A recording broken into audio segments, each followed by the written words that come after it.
ಅಥವಾ ಕೌಶಲ್ಯ ಮೇಲೆ ಬರ್ತದೆ. ಕೈಕೇಯಿಗೆ ಕೌಶಲ್ಯ ಮೇಲೆ ಅಸೂಯೆ ಬರ್ತದೆ. ನನ್ನ ಮಗ ರಾಜ ಆಗಲಿಲ್ಲ, ಅದರ ಬದಲು ಕೌಶಲ್ಯ ಮಗ ರಾಜ ಆಗ್ತಾನೆ. ಈ ಅಸೂಯೆ ಅನ್ನೋದು ಬಹಳ ಕೆಟ್ಟದ್ದು. ಇದು ಯಾರಿಗೂ ಕಾಣೋದೇ ಇಲ್ಲ. ಇದನ್ನು ನಾವು ಮತ್ತೆ ಮಾತಾಡೋಣ. ರಾಮನ ಅವತಾರ ಆದಮೇಲೆ ಮುಂದೆ ನಮಗೆಲ್ಲ ಗೊತ್ತಿದ್ದಂಗೆ ದ್ವಾಪರಯುಗ ಬರುತ್ತೆ. ದ್ವಾಪರಯುಗದಲ್ಲಿ ಶ್ರೀಕೃಷ್ಣ ಪರಮಾತ್ಮ ಮತ್ತೆ ಅವತಾರ ತಗೋತಾನೆ. ಅಂದರೆ ಭಗವಂತ ಅನ್ನೋ ಒಂದು ಶಕ್ತಿ ಒಂದೊಂದು ಯುಗದಲ್ಲಿ ಒಂದೊಂದು ಅವತಾರ ತಗೋತಾರೆ. ಕೃಷ್ಣ ಪರಮಾತ್ಮನಾಗಿ ಅವತಾರ ತಗೋತಾನೆ. ನಂದ ಮತ್ತು ದೇವಕಿಗೆ ಮಗನಾಗಿ ಹುಟ್ಟುತ್ತಾನೆ. ತನ್ನ ಬಾಲ್ಯದಲ್ಲಿ ಮನುಷ್ಯರಿಗೆ ಅಸಾಧ್ಯವಾದಂಥ ವಿಜಯಗಳನ್ನು ಮಾಡ್ತಾನೆ. ಅದು ಆದಮೇಲೆ ತನ್ನದೇ ಬಂಧುಗಳಾದ ಕೌರವರು ಮತ್ತು ಪಾಂಡವರು ಯಾವಾಗ ಅವರಲ್ಲಿ ಘರ್ಷಣೆ ಬರುತ್ತಲ್ಲ, ಆ ಘರ್ಷಣೆಯಿಂದ ಸರಿ ಮಾಡುವುದಕ್ಕೆ ಸಂಧಾನಕ್ಕೆ ಅಂತ ಹೋಗ್ತಾನೆ. ಅವನಿಗೆ ಸಂಧಾನ ಮಾಡೋದು ಇಷ್ಟ ಇರೋದಿಲ್ಲ. ಅವನ ಉದ್ದೇಶವೇ ಬೇರೆ. ಅರ್ಜುನ ಮತ್ತು ಯುಧಿಷ್ಠಿರ ಅವನಿಗೆ ಶುರು ಮಾಡ್ತಾರೆ, ಫೋರ್ಸ್ ಮಾಡ್ತಾರೆ, ನನಗೆ ಯುದ್ಧ ಬೇಡ, ಸಂಧಾನ ಮಾಡುವುದು. ಅವನಿಗೆ ಗೊತ್ತಿದೆ ಕೌರವರ ಸಂಹಾರ ಆಗಲೇಬೇಕು ಅಂತ. ಆದರೆ ಭಗವಂತನು ಎಲ್ಲರಿಗೂ ಒಂದು ಅವಕಾಶ ಕೊಡ್ತಾನೆ. ಅವನು ಈ ಸೃಷ್ಟಿಯಲ್ಲಿ ಹುಟ್ಟಿ ಬಂದಿದ್ದಕ್ಕೆ ಅವನು ಇದೇ ಸೃಷ್ಟಿಯ ನಿಯಮಗಳನ್ನು ಪಾಲಿಸ್ತಾನೆ. ಅವನು ಏನು ಮಾಡ್ತಾನೆ, ಯುಧಿಷ್ಠಿರ ಮತ್ತು ಅರ್ಜುನ ಮಾತನ್ನು ಕೇಳಿ ಶ್ರೀಕೃಷ್ಣ ಪರಮಾತ್ಮ ಸಂಧಾನಕ್ಕೆ ಹೋಗ್ತಾನೆ. ದುರ್ಯೋಧನಿಗೆ ಹೇಳ್ತಾನೆ, 5 ರಾಮಗಳನ್ನು ಕೊಟ್ಟು ಬಿಡು, ಯುದ್ಧ ಆಗೋದಿಲ್ಲ, ಇಬ್ಬರು ಚೆನ್ನಾಗಿರ್ತಾರೆ. ದುರ್ಯೋಧನ ಹೋಗ್ತಾನೆ. ಅದಾದ್ಮೇಲೆ ಯುದ್ಧ ಆಗುತ್ತೆ. ಯುದ್ಧ ಆದಮೇಲೆ ಕೌರವರೆಲ್ಲ ಸಾಯ್ತಾರೆ. ಪಾಂಡವರಿಗೆ ರಾಜ್ಯ ಸಿಗುತ್ತೆ, ಜಯ ಸಿಗುತ್ತೆ, ರಾಜ್ಯ ಸಿಗುತ್ತೆ. ಈಗ ತಿಳಿದ್ರೆ ನೀವು ಕೇಳ್ತಾನೆ, ಈಗ ಎಷ್ಟೋ ಕಡೆ ಕೇಳಿದ್ದೀರ. ಇದ್ರ ನಡುವೆ ಒಂದು ಘಟನೆ ಆಗುತ್ತೆ, ಬಹಳ ಪ್ರಮುಖವಾದ ಘಟನೆ. ಅದು ಶ್ರೀಕೃಷ್ಣ ಪರಮಾತ್ಮ ಅವತಾರ ತಾಳಿದ್ದಕ್ಕೆ ಒಂದು ಪ್ರಮುಖವಾದ ಒಂದು ಸಾಕ್ಷಿ. ಯುಗಗಳಲ್ಲಿ ನೆಕ್ಸ್ಟ್ ಬರುವಂಥ ಯುಗಗಳಲ್ಲಿ ಇಲ್ಲಿ ತನಕನೂ ಅಥವಾ ಮುಂದಿನ ತನಕನೂ ಅದು ಯಾವಾಗಲೂ ನಮಗೆ ಒಂದು ದಾರಿ ತೋರಿಸುತ್ತೆ. ಆ ಒಂದು ಘಟನೆ ನಡೀತೆ. ಆ ಘಟನೆ ಎಲ್ಲಿ ನಡೀತೆ ಅಂದರೆ, ನೀವು ಗೊತ್ತಿದ್ದಂಗೆ ಯುದ್ಧ ಸ್ಟಾರ್ಟ್ ಆಗುತ್ತೆ. ಇನ್ನು ಯುದ್ಧ ಮಾಡೋದಕ್ಕೆ ಸ್ಟಾರ್ಟ್ ಆಗಿಲ್ಲ. ಯುದ್ಧದಲ್ಲಿ ಎಲ್ಲರೂ ರೆಡಿಯಾಗಿದ್ದಾರೆ. ಒಂದು ಕಡೆ ಪಾಂಡವರಿದ್ದಾರೆ, ಒಂದು ಕಡೆ ಕೌರವರಿದ್ದಾರೆ. ಅರ್ಜುನನಿಗೆ ಸಾರಥಿಯಾಗಿ ಕೃಷ್ಣ ಇದ್ದಾನೆ. ಅರ್ಜುನ ಹೇಳ್ತಾನೆ ಸಾರಥಿಗೆ, ನನ್ನ ರಥವನ್ನು ಹೋಗಿ ನಡುವೆ ನಿಲ್ಲಿಸು ಅಂತ ಹೇಳ್ತಾನೆ. ಯಾರ ನಡುವೆ? ಒಂದು ಕಡೆ ಪಾಂಡವರು ಮತ್ತು ಇನ್ನೊಂದು ಕಡೆ ಕೌರವರು. ನಡುವೆ ನಿಲ್ಲಿಸಿ ಅರ್ಜುನ ಒಂದ್ಸಲ ಕೌರವ ಕಡೆ ನೋಡ್ತಾನೆ. ನೋಡಿದ ಮೇಲೆ ಅವನಿಗೆ ತನ್ನ ಬಂಧುಗಳು ಕಾಣ್ತಾರೆ. ತನ್ನ ಚಿಕ್ಕಪ್ಪಂದಿರ ಮಕ್ಕಳುಗಳು, ತನ್ನ ಬಂಧುಗಳು ಕಾಣ್ತಾರೆ. ಅವಾಗ ಅವನಿಗೆ ಒಂದು ಗೊಂದಲ ಉಂಟಾಗುತ್ತೆ ಮನಸ್ಸಲ್ಲಿ. ಏನು ಗೊಂದಲ ಉಂಟಾಗುತ್ತೆ ಅಂದರೆ, ನಾನು ನಮ್ಮವ್ರ ಕಡೆನೇ ಯುದ್ಧ ಮಾಡ್ತಾ ಇದ್ದೀನಿ, ಎಲ್ಲ ನಮ್ಮವರೇ ಇದ್ದಾರೆ, ನಾನು ಹೇಗೆ ಯುದ್ಧ ಮಾಡಿದೆ, ಅವರನ್ನು ಹೇಗೆ ನಾನು ಕೊಲ್ಲೆ? ಯಾಕಂದರೆ ನಾನು ಯುದ್ಧ ಮಾಡಿದರೆ ಅವರು ಸಾಯೋದು ಗ್ಯಾರಂಟಿ. ಅವನು ಮಹಾಶೂರ ಅರ್ಜುನ. ಹಾಗಾಗಿ ಅವನಿಗೆ ಒಂದು ಮನಸ್ಸಲ್ಲಿ ಗೊಂದಲ ಉಂಟಾಗುತ್ತೆ. ಅವರು ಕೃಷ್ಣನಿಗೆ ಹೇಳ್ತಾನೆ, ನನಗೆ ಯುದ್ಧ ಮಾಡೋಕ್ಕಾಗೋದಿಲ್ಲ. ಯಾಕೆ ಆಗೋದಿಲ್ಲ? ಯಾಕೆ ನೀವು ಯುದ್ಧ ಶಿವರಾಗಿ ಯಾಕೆ ನಿಂತಿರ್ತಾ ಇದ್ದೀರಿ? ಇಲ್ಲ, ನನಗೆ ನಾನು ಭಾವಕ್ಕೆ ಒಳಗಾಗಿದ್ದೇನೆ. ನನ್ನ ಬಂಧುಗಳನ್ನು ನಾನು ಹೇಗೆ ಕೊಲ್ಲಬೇಕು? ನನ್ನ ಬಂಧುಗಳು, ನನ್ನ ತಮ್ಮಂದಿರೇ ಇದ್ದಾರೆ ಎದುರುಗಡೆ. ಕೃಷ್ಣ ಹೇಳ್ತಾನೆ, ನೀನು ಸರಿಯಾಗಿ ನೋಡು, ನೀನು ಏನನ್ನು ನೋಡ್ತಾ ಇದ್ದೀಯ? ನೀನು ಏನು ಕಾಣಿಸ್ತಾ ಇದೆ ಎದುರುಗಡೆ? ಅರ್ಜುನಿಗೆ ಕಾಣ್ತಾ ಇರೋದಂದ್ರೆ ತನ್ನ ಬಂಧುಗಳು, ಕೃಷ್ಣನಿಗೆ ಕಾಣ್ತಾ ಇರೋದಂದ್ರೆ ಅಧರ್ಮ. ಕೃಷ್ಣನಿಗೆ ಅಧರ್ಮದ ಹಾದಿಯಲ್ಲಿ ನಡೆದು ಸುಮಾರು ತಪ್ಪುಗಳನ್ನು ಮಾಡಿ ಅದು ಅದರ ಪಾಪದ ಕೂಡ ಗೊತ್ತಿದೆ ಅಂತ ನಾವು ಮಾತಾಡ್ತೇವಲ್ಲ, ಆ ರೀತಿ ಘಟನೆ, ಆ ರೀತಿಯ ಪರಿಸ್ಥಿತಿ ಅವನಿಗೆ ಕಾಣ್ತಾ ಇದೆ. ಆದರೆ ಅದು ಅರ್ಜುನಿಗೆ ಕಾಣಬಹುದು. ಇದೇ ಪರಿಸ್ಥಿತಿನೇ ನಾವು ಬದುಕ್ತಾ ಇದ್ದೇವೆ. ನಮಗೆ ನಮ್ಮವರ ತಪ್ಪುಗಳು ಅಥವಾ ನಮ್ಮ ತಪ್ಪುಗಳು ಯಾವಾಗಲೂ ಕಾಣಿಸುತ್ತಿಲ್ಲ. ನಮ್ಮವರ ತಪ್ಪುಗಳನ್ನು ನಾವು ಯಾವಾಗಲೂ ಜಸ್ಟಿಫೈ ಮಾಡ್ತೇವೆ ಅಥವಾ ಕ್ಷಮಿಸ್ತೇವೆ. ಅಥವಾ ಅದನ್ನು ಕಡೆಗಣಿಸ್ತೇವೆ. ಆ ತಪ್ಪುಗಳನ್ನು ಮರೆತು ಅವರನ್ನು ನಾವು ಒಪ್ಪಿಕೊಳ್ತೇವೆ. ಇದು ನಮ್ಮ ಸಂಸಾರದಲ್ಲಿ ನಡೀತಕ್ಕಂಥ ಒಂದು ನ್ಯಾಯ. ಆದರೆ ಕೃಷ್ಣನಿಗೆ ಅದು ಇಷ್ಟ ಇಲ್ಲ. ಶ್ರೀಕೃಷ್ಣ ಪರಮಾತ್ಮನನ್ನು ಅರ್ಥ ಭಗವದ್ಗೀತೆಯನ್ನು ಒಂದು ಸಲ ಅಲ್ಲ 10 ಸಲ ಹೋಗೋದು ಕಷ್ಟ ಆಗೋದಿಲ್ಲ. ಅದಕ್ಕೆ ನಿರಂತರವಾದ ಪ್ರಯತ್ನ ಬೇಕು.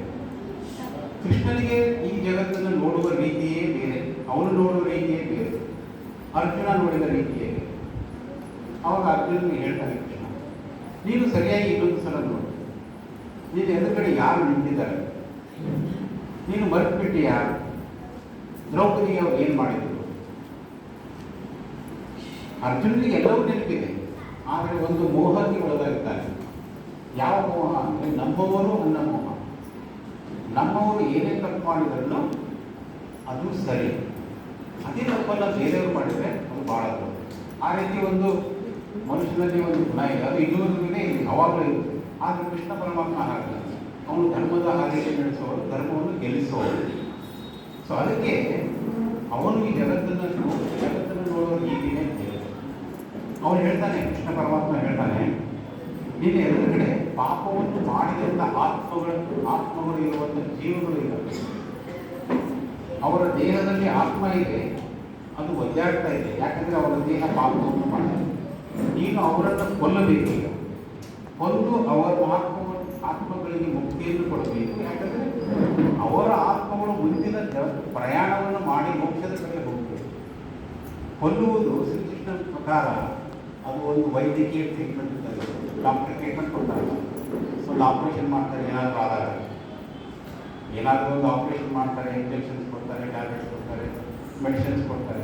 ಅದೆಲ್ಲ ನೋವಾಗುತ್ತೆ, ಡಾಕ್ಟ್ರಿಗೆ ಗೊತ್ತಿದೆ ನೋವಾಗುತ್ತೆ ಅಂತ ಹೇಳಿ. ಬಟ್ ಅವನನ್ನು ಮುಕ್ತನಾಗಬೇಕಲ್ಲ, ಆ ಪೀಡದಿಂದ ಮುಕ್ತ ಮಾಡಬೇಕಲ್ಲ ಅವನನ್ನು. ಹಾಗೆ ಕೃಷ್ಣ ಪರಮಾತ್ಮ ಒಬ್ಬನನ್ನು ಸಂಹಾರ ಮಾಡುವುದು ಒಬ್ಬ ವೈದ್ಯ ಟ್ರೀಟ್ಮೆಂಟ್ ಕೊಡ್ತಾನೆ. ಸೊ ಶ್ರೀಕೃಷ್ಣ ಪರಮಾತ್ಮ ಹೇಳ್ತಾನೆ, ನಿನ್ನ ಎದುರುಗಡೆ ಅಧರ್ಮ ಇದೆ, ಅದನ್ನು ನೀನು ಸಂಹಾರ ಮಾಡಲೇಬೇಕು. ನೀನು ಮಾಡು ಅಥವಾ ಬಿಡು, ಅವರ ಸಂಹಾರ ನಿಶ್ಚಯ. ಇದು ಅವರಿಗೆ ಸಂಧಾನ ಮಾಡುವ ಮುಂಚೆನೇ ಗೊತ್ತಿತ್ತು, ಆದರೂ ಅವರು ಸಂಧಾನಕ್ಕೆ ಹೋಗ್ತಾರೆ. ಇಲ್ಲಿ ನಾವು ಗಮನಿಸಬೇಕಂತ ಒಂದು ಅಂಶ ಏನಂದರೆ, ಅರ್ಜುನನಿಗೆ ನಾವು ಇವರನ್ನು ಬಂದು ನಾನು ಏನು ರಾಜ್ಯಭಾರ ಮಾಡಲಿ, ನಾನು ಯಾವ ಸುಖ ಅನುಭವಿಸ್ತೀನಿ ಅಂತ ಹೇಳ್ತಾನೆ. ಅವನಿಗೆ ತನ್ನ ಬಂಧುಗಳು ತನ್ನ ಸುತ್ತಲೂ ಜನ ಬೇಕು. ಆ ಜನ ಇಟ್ಕೊಂಡು ಅವರು ರಾಜ್ಯಭಾರ ಮಾಡಬೇಕು. ನಮ್ಮ ಮನಸ್ಸಿಗೂ ಹಾಗೇ ಇದೆ. ಈಗಿನ ವಿದ್ಯಮಾನ ನೀವು ನೋಡ್ತಾ ಇಲ್ಲ, ಜನರು ಎಷ್ಟೇ ಭ್ರಷ್ಟರಾಗಿದ್ದರೂ ಸಹಿತ ನಾನು ಮುಖ್ಯಮಂತ್ರಿ ಆಗಬೇಕು, ನಾನು ಆಡಳಿತ ಮಾಡಬೇಕು, ಅದೇ ಜನರನ್ನು ನಾನು ಆಳ್ವಿಕೆಯಲ್ಲಿ ಒಳಪಡಿಸಬೇಕು, ಅವರನ್ನೇ ನಾನು ಆಡಳಿತ ಮಾಡಬೇಕು. ಅದು ಒಂದು ಭಾವನೆ ನಮ್ಮಲ್ಲಿ ಇದೆ. ಅದು ಧರ್ಮದ ಹಾದಿಯಲ್ಲಿಯೋ ಅಧರ್ಮದ ಹಾದಿಯಲ್ಲೂ ನಮಗೆ ಬೇಕಾಗಿಲ್ಲ. ಇದನ್ನೇ ಅವನು ವಿರೋಧಿಸಿದ ಶ್ರೀಕೃಷ್ಣ ಪರಮಾತ್ಮ. ಅವಾಗ ಅವನು ಅರ್ಜುನಿಗೆ ಒಂದು ಬೋಧನೆ ಮಾಡ್ತಾನೆ. ಯಾವ ರೀತಿ ಜಗತ್ತಿದೆ, ನಾನು ಯಾರು, ನಾವು ಜಗತ್ತಿನಲ್ಲಿ ಯಾವ ರೀತಿ ಬದುಕಬೇಕು ಅಂತ ಹೇಳಿ ಇದನ್ನೇ ನಾವು ಭಗವದ್ಗೀತೆ ಅಂತ. ಈ ಗೀತೋಪದೇಶ ಇದೆಯಲ್ಲ, ಇದು ಜ್ಞಾನದ ನಿಧಿ. ಇದು ಅವಾಗ ಅರ್ಜುನನಿಗೆ ಹೇಳಿದ್ದಲ್ಲ, ಮುಂದೆ ವ್ಯಾಸರು ಶ್ಲೋಕಗಳನ್ನಾಗಿ ಬರೀತಾರೆ. ಅದಕ್ಕೆ ಭಗವದ್ಗೀತೆ ಅಂತ ಹೇಳ್ತಾರೆ. 18 ಅಧ್ಯಾಯಗಳು 7 ಶ್ಲೋಕಗಳನ್ನು ಗೊತ್ತಿದೆ. ಅದೆಲ್ಲ ನೀವು ತುಂಬ ಸಲ ನೀವು ಅದರ ಆ ಸಭೆಗಳಲ್ಲಿ ಸಮಾರಂಭಗಳಲ್ಲಿ ಹೋಗ್ತೀರಾ, ನೀವು ಸ್ವಲ್ಪ ಓದಿದ್ದೀರಾ. ಒಂದು ಏನಂದರೆ, ನಾವು ಇದರಲ್ಲಿ ನಿರಂತರವಾಗಿ ಇದ್ದರೆ ಅಷ್ಟೇ ಅದು ನಮಗೆ ಅರ್ಥ ಆಗುತ್ತೆ. ಅದನ್ನು ಒಂದೇ ಸಲ ಓದಿ ಬಿಡೋದು ಅಂತ ಅಲ್ಲ, ಅದರಲ್ಲಿ ನಿರಂತರವಾಗಿ ತೊಡಗಿರಷ್ಟೇ ಅದು ಅರ್ಥ ಆಗುತ್ತೆ. ಈಗಾಗಲೇ ಅದು ಅರ್ಥ ಆಗುತ್ತೆ. ಈಗ ಶ್ರೀಕೃಷ್ಣ ಪರಮಾತ್ಮ ಜಗತ್ತನ್ನು ನೋಡುವ ರೀತಿ ಯಾಕೆ ಬೇರೆ ಇದೆ? ಅವನಲ್ಲಿ ಅಂಥ ಶಕ್ತಿ ಏನಿದೆ, ಅರ್ಜುನಲ್ಲಿ ಇಲ್ಲದಂಥ ಶಕ್ತಿ ಏನಿದೆ? ಅವನು ಅರ್ಜುನನಿಗೆ ಯಾಕೆ ಬೋಧನೆ ಮಾಡ್ತಾನೆ? ಅವನು ಸಣ್ಣವಿದ್ದಾಗ ಎಂತೆಂಥ ಲೀಲೆಗಳನ್ನು ಮಾಡಿದ್ದಾರೆ. ಅವರ ಜೊತೆ ಎಷ್ಟು ಜನ ಭಕ್ತರಿದ್ದರು, ಅವರಿಗೆ ಗೀತೆಯನ್ನು ಬೋಧನೆ ಮಾಡಿದ್ದಾರೆ. ಅರ್ಜುನನಿಗೆ ಯಾಕೆ ಮಾಡೋದು? ಅರ್ಜುನ ಶ್ರೀಕೃಷ್ಣ ಪರಮಾತ್ಮನ ಪರಮ ಭಕ್ತ. ಅವನಲ್ಲಿ ಕೃಷ್ಣನಲ್ಲಿ ಅಂಥ ನಂಬಿಕೆ ಇದೆ. ಅವನು ಗೆಳೆಯ ಭಕ್ತ ಮತ್ತು ಬಂಧು. ಹಾಗಾಗಿ ಅದಕ್ಕೆ ಅವರು ಪಾತ್ರ ಇಲ್ಲ. ಅದಕ್ಕೆ ಗೀತೆ ಬೋಧನೆ ಅರ್ಜುನನಿಗೆ ಮಾತ್ರ ಬೇಕು. ಇದು ನಿಮಗೆ ಗೊತ್ತಿದೆ, ಈ ಕಥೆಗಳೆಲ್ಲ ನಿಮ್ಗೆ ಗೊತ್ತಿದೆ. ನಾವೆಲ್ಲ ಸುಮಾರು ಸೀರಿಯಲ್ಗಳಲ್ಲಿ ನೋಡ್ತೇವೆ, ಕಥೆಗಳಲ್ಲಿ ಕೇಳ್ತೇವೆ. ಈಗ ಭಗವದ್ಗೀತೆಯಲ್ಲಿ ಅಂಥದ್ದನ್ನು ಏನು ಹೇಳ್ದ ಶ್ರೀಕೃಷ್ಣ ಭಗವಾನ್? ತನ್ನ ಒಂದು ದೃಷ್ಟಿಕೋನ, ಬದುಕಿನ ಬಗ್ಗೆ ಪ್ರತಿಯೊಂದು ಕೋನದಿಂದಲೂ ಬದುಕನ್ನು ನೋಡಿ ಅದನ್ನು ಅದರಲ್ಲಿ ಹೇಳ್ದ. ಪ್ರತಿಯೊಂದು ನಿಮ್ಮ ಬದುಕನ್ನು ಯಾವುದೇ ಕೋನದಿಂದ ನೋಡಿ ಅದು ಎಲ್ಲವೂ ಭಗವದ್ಗೀತೆಯಲ್ಲಿ. ಇದು ಶ್ರೀಕೃಷ್ಣ ಪರಮಾತ್ಮನಿಗೆ ಹೇಗೆ ಗೊತ್ತಿದೆ? ಶ್ರೀಕೃಷ್ಣ ಪರಮಾತ್ಮ ಹೇಳ್ತಾನೆ, ನನಗೆ ಎಲ್ಲವೂ ನೆನಪಿದೆ. ನಾನು ಈ ಜಗತ್ತಿನಲ್ಲಿ ಪ್ರತಿ ಸಲ ಜನ್ಮ ಹೊಂದಿದಾಗಲೂ ನಾನು ಏನೋ ಒಂದು ಕೆಲಸವನ್ನು ಮಾಡಿದ್ದೇನೆ, ಧರ್ಮವನ್ನು ಉಳಿಸಲಿಕ್ಕೆ. ಅದು ಎಲ್ಲವೂ ನನಗೆ ನೆನಪಿದೆ. ನಿಮಗೆ ಅದು ನೆನಪಿಲ್ಲ ಅಂತ ಹೇಳ್ತೀನಿ. ಅಂದರೆ ನಾವು ಸಹಿತ ನಮ್ಮ ಒಂದು ಮೋಕ್ಷದ ಹಾದಿಯಲ್ಲಿ ಸುಮಾರು ಜನ್ಮಗಳನ್ನು ನಾವು ಎತ್ತಿದ್ದೇವೆ, ಆದರೆ ನಮಗೆ ಯಾವುದೂ ನೆನಪಿರೋದಿಲ್ಲ. ನಾವು ಈ ಜನ್ಮದಲ್ಲಿ ಇರುವುದಷ್ಟನ್ನೇ ನಾವು ನೆನಪಿರೋದು, ಬೇರೆ ಯಾವುದೂ ನಮಗೆ ನೆನಪಿರೋದಿಲ್ಲ. ಅದಕ್ಕೆ ಕಾರಣ ಬೇರೆ, ಅದಕ್ಕೆ ಮಾಯೆ ಕಾರಣ. ಸೊ ಅದಕ್ಕಾಗಿ ಶ್ರೀಕೃಷ್ಣ ಪರಮಾತ್ಮ ಹೇಳಿದ್ರೆ ನನಗೆ ಎಲ್ಲವೂ ನೆನಪಿದೆ. ನಾನು ಇದನ್ನು ಸೂರ್ಯನಿಗೂ ಹೇಳಿದ್ದೆ ಹಿಂದೆ. ಹೀಗೆ ಸುಮಾರು ನಿಯಮಗಳನ್ನು ಅವನು ಹೇಳ್ಕೊಳ್ತಾ ಹೋಗ್ತಾನೆ. ಭಗವದ್ಗೀತೆಯನ್ನು ನಾವು ಯಾಕೆ ಓದ್ತೀವಿ? ಅದರಿಂದ ನಮಗೇನು ಲಾಭ, ನಮಗೇನು ಉಪಯೋಗ? ಭಗವದ್ಗೀತೆ ಅದು ನಮಗೇನಾಗುತ್ತೆ? ನಮಗೆ ಬದುಕಬೇಕು, ಬದುಕಬೇಕು ಭಾಳ ಇಷ್ಟ. ಪ್ರತಿಯೊಬ್ಬೊಬ್ಬರಿಗೂ ಬದುಕನ್ನು ಭಾಳ ಇಷ್ಟಪಡ್ತೀವಿ. ನಮ್ಮ ಬದುಕನ್ನು ನಾವು ಸುಂದರವಾಗಿ ಇಟ್ಕೋಬೇಕು, ಆದಷ್ಟು ಚೆನ್ನಾಗಿ ನಾವು ಬಾಳಬೇಕು. ನಾವು ಬದುಕಿನ ಬಗ್ಗೆನೇ ನಾವು ಗಮನ ಕೊಡ್ತೇವೆ. ಅದು ಭಾಳ ಇಷ್ಟ. ಅದು ನಿಜವೂ ಹೌದು ಮತ್ತು ಅದು ತಪ್ಪೇನೂ ಅಲ್ಲ. ನಮ್ಮ ಬದುಕನ್ನು ನಾವು ಚೆನ್ನಾಗಿ ಬಾಳಬೇಕು ಅನ್ನೋ ಭಾವನೆ ಇದೆಲ್ಲ ಅದು ತಪ್ಪೇನೂ ಅಲ್ಲ, ಅದು ಸರಿಯಾದ ಭಾವನೆ. ಆದರೆ ಯಾವ ರೀತಿ ಬದುಕಬೇಕು ಅನ್ನೋದು ಮಾತ್ರ ಭಾಳ ಮುಖ್ಯ. ಯಾವ ರೀತಿ ಬದುಕಿದ್ರೆ ನಾವು ಮುಂದಕ್ಕೆ ಹೋಗ್ತೇವೆ, ಉದ್ಧಾರ ಆಗ್ತೇವೆ. ಇದಕ್ಕೆ ಅರ್ಥ ಏನು? ಮುಂದಕ್ಕೆ ಹೋಗೋದು, ಉದ್ಧಾರ ಆಗೋದು ಅರ್ಥ ಏನು? ನಮ್ಮ ಬದುಕಿನಲ್ಲಿ ನಮಗೆ ಏನು ಬೇಕು? ಸುಖ ಸಂತೋಷಗಳು ಬೇಕು, ಸೌಕರ್ಯಗಳು ಬೇಕು. ಅದಕ್ಕೆ ಒಂದು ಕೆಲಸ ಬೇಕು. ಆ ಕೆಲಸ ಮಾಡಿದಾಗ ಹಣ ಸಿಗುತ್ತೆ, ಅದರಿಂದ ನಾವು ಜೀವನ ಚೆನ್ನಾಗಿ ಮಾಡೋಕ್ಕೆ ಸಾಧ್ಯ ಆಗುತ್ತೆ. ಇದನ್ನು ಭಗವದ್ಗೀತೆ ಪಾತ್ರ ಏನು ಬರುತ್ತದೆ? ಭಗವದ್ಗೀತೆ ಓದಿದ್ದಕ್ಕೆ ನಾವು ಜೀವನ ಮಾಡ್ತಿದ್ದೇವಲ್ಲ, ಯಾಕೆ ಬೇಕು ಭಗವದ್ಗೀತೆ? ಆ ಪ್ರಶ್ನೆಗೆ ಉತ್ತರ ಹೆಂಗೆ ಸಿಗುತ್ತೆ ಅಂದರೆ, ನಿಮಗೆ ನಾವೆಲ್ಲ ನೋಡ್ತೇವೆ, ಕೆಲವೊಂದು ವಸ್ತುಗಳನ್ನು ನಾವು ಹಣ ಕೊಟ್ಟು ಕೊಂಡ್ಕೊಳ್ತೇವೆ, ಕೆಲವೊಂದನ್ನು ನಾವು ಹಣ ಕೊಟ್ಟು ಸಿಗುವುದಿಲ್ಲ. ಉದಾಹರಣೆಗೆ ನಮ್ಮ ಆರೋಗ್ಯ ನಾವು ಹಣ ಕೊಟ್ಟು ಸಿಗುವುದಿಲ್ಲ. ಔಷಧಿ ಸಿಗುತ್ತೆ, ಡಾಕ್ಟರ್ ಸಿಗ್ತಾರೆ, ಆರೋಗ್ಯ ಸಿಗುವುದಿಲ್ಲ. ಶಾಂತಿ ನೆಮ್ಮದಿ ಹಣ ಕೊಟ್ಟರೆ ಎಲ್ಲೂ ಸಿಗೋದಿಲ್ಲ. ಸುಖ ಸಂತೋಷಗಳು, ಸೌಕರ್ಯಗಳು ಸಿಗ್ತವೆ, ಸುಖ ಸಂತೋಷಗಳು ಸಿಗೋದಿಲ್ಲ, ನೆಮ್ಮದಿ ಸಿಗೋದಿಲ್ಲ. ಕೆಲವೊಂದು ವಸ್ತುಗಳು, ಕೆಲವೊಂದು ನಮ್ಮ ಮನಸ್ಸಿಗೆ ಸಂತೋಷ ಕೊಡುವಂಥದ್ದು ಮತ್ತು ನಮ್ಮನ್ನು ಉನ್ನತಿ ಮಾಡುವಂತಕ್ಕಂಥ ಕೆಲವೊಂದು ಸಂಗತಿಗಳು ನಮಗೆ ಹಣ ಕೊಟ್ಟರೆ ಸಿಗೋದಿಲ್ಲ. ಮತ್ತು ಎಲ್ಲಿಂದ ಸಿಗುತ್ತೆ? ಎಲ್ಲಿಂದ ಸಿಗುತ್ತೆ ಅಂದರೆ, ಭಗವಂತ ನಮಗೆ ಒಂದನ್ನು ಕೊಟ್ಟಿದ್ದಾನೆ, ಅದೇ ನಮ್ಮ ಭಗವಂತ ನಮ್ಮ ಎದುರುಗಡೆ ಇಲ್ಲ. ಅವನನ್ನು ನಾವು ಮೂರ್ತಿಯಲ್ಲಿ ನೋಡ್ತೇವೆ, ಪ್ರಪಂಚದ ನಿಸರ್ಗದಲ್ಲಿ ನೋಡ್ತೇವೆ, ಅವನ ಲೀಲೆಗಳನ್ನು ಪ್ರತಿದಿನ ಪ್ರತಿ ಕ್ಷಣ ನಾವು ನೋಡ್ತೇವೆ. ಅದು ಇದೆ, ನೋಡು ಕಾಣಬೇಕಷ್ಟೇ. ಆದರೆ ಅವನು ಕೊಟ್ಟಂಥ ಒಂದು ಗೀತೆ ಇದೆ. ಆ ಗೀತೆಯಲ್ಲಿ ನಮ್ಮ ಬದುಕಿನ ಎಲ್ಲ ಕೋನಗಳಿಗೂ ಉತ್ತರ ಸಿಗುತ್ತೆ, ಎಲ್ಲ ಮಜಲುಗಳಿಗೆ, ಎಲ್ಲ ಗೊಂದಲಗಳಿಗೆ ಪರಿಹಾರ ಸಿಗುತ್ತೆ. ಇದೇ ಗೊಂದಲದಲ್ಲಿ ಅರ್ಜುನ ಇದ್ದ. ಆ ಅರ್ಜುನ ಇದ್ದಾಗ ಅವನ ಗೊಂದಲಗಳನ್ನು ಪರಿಹರಿಸಿ ಅವನನ್ನು ಯುದ್ಧ ಮಾಡುವಂತೆ ಮಾಡ್ತಾನೆ. ಹಾಗಾದರೆ ಅರ್ಜುನನೇನು ದಡ್ಡ ಅಲ್ಲ, ಅರ್ಜುನನು ಜ್ಞಾನಿಯೇ. ಆದರೆ ಅವನಿಗೂ ಗೊತ್ತಿಲ್ಲದೇ ಇರತಕ್ಕಂಥ ವಿಷಯಗಳು ಭಾಳ ಇತ್ತು ಆಗಿನ ಕಾಲದಲ್ಲಿ. ಈಗಿನ ಕಾಲದಲ್ಲಿ ನಾವು ಕಲಿಯುಗ ಧರ್ಮ ಇಲ್ಲ ಹಾಗೆ ಅಂತ ಹೇಳ್ತೇವೆ. ದ್ವಾಪಾರ ಯುಗದಲ್ಲಿ ಸಹಿತ ಅನ್ಯಾಯಗಳು. ಆಗಿನ ಕಾಲದಲ್ಲಿದ್ದ ಅರ್ಜುನನಿಗೂ ಸಹಿತ ಕೆಲವೊಂದು ವಿಷಯಗಳು ಇರಲಿಲ್ಲ. ಅದು ಶ್ರೀಕೃಷ್ಣ ಪರಮಾತ್ಮನಿಗೆ ತುಂಬ ಚೆನ್ನಾಗಿ ಗೊತ್ತಿತ್ತು. ಹಾಗಾಗಿ ಅವನು ಒಂದು ಪ್ರಶ್ನೆ ಕೇಳಿದರೆ 10 ಉತ್ತರ ಕೊಟ್ಕೊಳ್ತಾ ಹೋಗ್ತಾನೆ. ಅವನು ಮುಂದೆ ಏನು ಪ್ರಶ್ನೆ ಕೇಳ್ತಾನೆ ಅನ್ನೋದು ತಾನೇ ಊಹಿಸಿಕೊಂಡು ಅದಕ್ಕೆ ಮತ್ತೆ ಉತ್ತರವನ್ನು ಕೊಡ್ಕೊಳ್ತಾ ಹೋಗ್ತಾನೆ. ಅದು ಏನಾಗುತ್ತೆ, ಒಂದು ದೊಡ್ಡ ಗ್ರಂಥ ಆಗುತ್ತೆ. ವ್ಯಾಸರು ಅದನ್ನು ಬರೆದಾಗ ಅದು 700 ಶ್ಲೋಕಗಳಾಗಿ ಪರಿವರ್ತನೆ ಆಗುತ್ತೆ. ಹಾಗಿದ್ರೆ ಏನು ಹೇಳ್ದ ಅವನು? ಶ್ರೀಕೃಷ್ಣ ಪರಮಾತ್ಮ ಅಂಥದ್ದೇನಿದೆ ಅದರಲ್ಲಿ. ಅದನ್ನು ಬೇಕಾದಷ್ಟು ದಾರ್ಶನಿಕರು ಸಂತರು ಎಷ್ಟೋ ಜನ ಅದನ್ನು ಬೇರೆ ಬೇರೆ ರೀತಿಯಲ್ಲಿ ಬರೆದಿದ್ದಾರೆ. ಇವೇನೋ ಹೊತ್ತಿಗೆ ನಾವು ಭಕ್ತ ಜ್ಞಾನದೇವರು ಅವರು ಭಗವದ್ಗೀತೆಯನ್ನು ಬರೆದಿದ್ದಾರೆ, ರಾಘವೇಂದ್ರ ಸ್ವಾಮಿಗಳು ಬರೆದಿದ್ದಾರೆ. ಎಷ್ಟೋ ಜನ ಎಷ್ಟೋ ರೀತಿ ವ್ಯಾಖ್ಯಾನಗಳನ್ನು ಭಗವದ್ಗೀತೆಗೆ ಕೊಟ್ಟಿದ್ದಾರೆ. ಪ್ರತಿ ಕಾಲಘಟ್ಟದಲ್ಲೂ ಈ ಕಾರ್ಯ ನಡೀತಾನೇ ಇದೆ, ಹಾಗೆ ಅದು ಉಳ್ಕೊಂಡಿದೆ. ನಮ್ಮ ದುರ್ದೈವಕ್ಕೆ ಒಂದು ಸುಮಾರು 800 ವರ್ಷಗಳ ಕಾಲ ನಾವು ಬೇರೆಯವರ ಆಳ್ವಿಕೆಗೆ ಒಳಪಟ್ವಿ. ಆಮೇಲೆ ಬ್ರಿಟಿಷರು ನಮ್ಮನ್ನು ಆಳಿದರು, ಹಾಗೆ ಸ್ವಲ್ಪ ಡಿಸ್ಟರ್ಬೆನ್ಸ್ ಆಯಿತು. ಆದರೆ ಅದನ್ನು ಮತ್ತೆ ನಾವು ಒಂದು ಹಾದಿಯಲ್ಲಿ ತರಬೇಕು ಅಂದರೆ ಇದು ನಿರಂತರವಾದ ಕಾರ್ಯ. ಇದು ಪ್ರತಿಯೊಂದು ಜೀವಿ 25 ವರ್ಷದಲ್ಲಿ ಒಂದೊಂದು ಜನರೇಷನ್ ಬರುತ್ತೆ. ಪ್ರತಿ 25 ವರ್ಷಕ್ಕೆ ಒಂದು ತಲೆಮಾರು ಬರುತ್ತೆ. ಎಲ್ಲ ಮರ್ತೋಗ್ಬಿಡ್ತಾರೆ, ಹಿರಿಯರು ಕಣ್ಮರೆ ಆಗ್ತಾರೆ, ಮತ್ತೆ ನೆಕ್ಸ್ಟ್ ಜನ್ರೇಷನ್ ಬರುತ್ತೆ. ಆ ಜನ್ರೇಷನ್ ಬಂದಾಗ ಮತ್ತೆ ಎಲ್ಲದೂ ಹೊಸತೆ. ಈ ಸೃಷ್ಟಿಯಲ್ಲಿ ಪ್ರತಿಯೊಂದು ಹೊಸತೆ, ಯಾವುದೂ ಎಲ್ಲೂ ಪರ್ಮನೆಂಟ್ ಇಲ್ಲ. ಸೊ ಹಾಗಾಗಿ ನಿರಂತರವಾದ ಪ್ರಯತ್ನಗಳು ಹೇಗಿದೆ.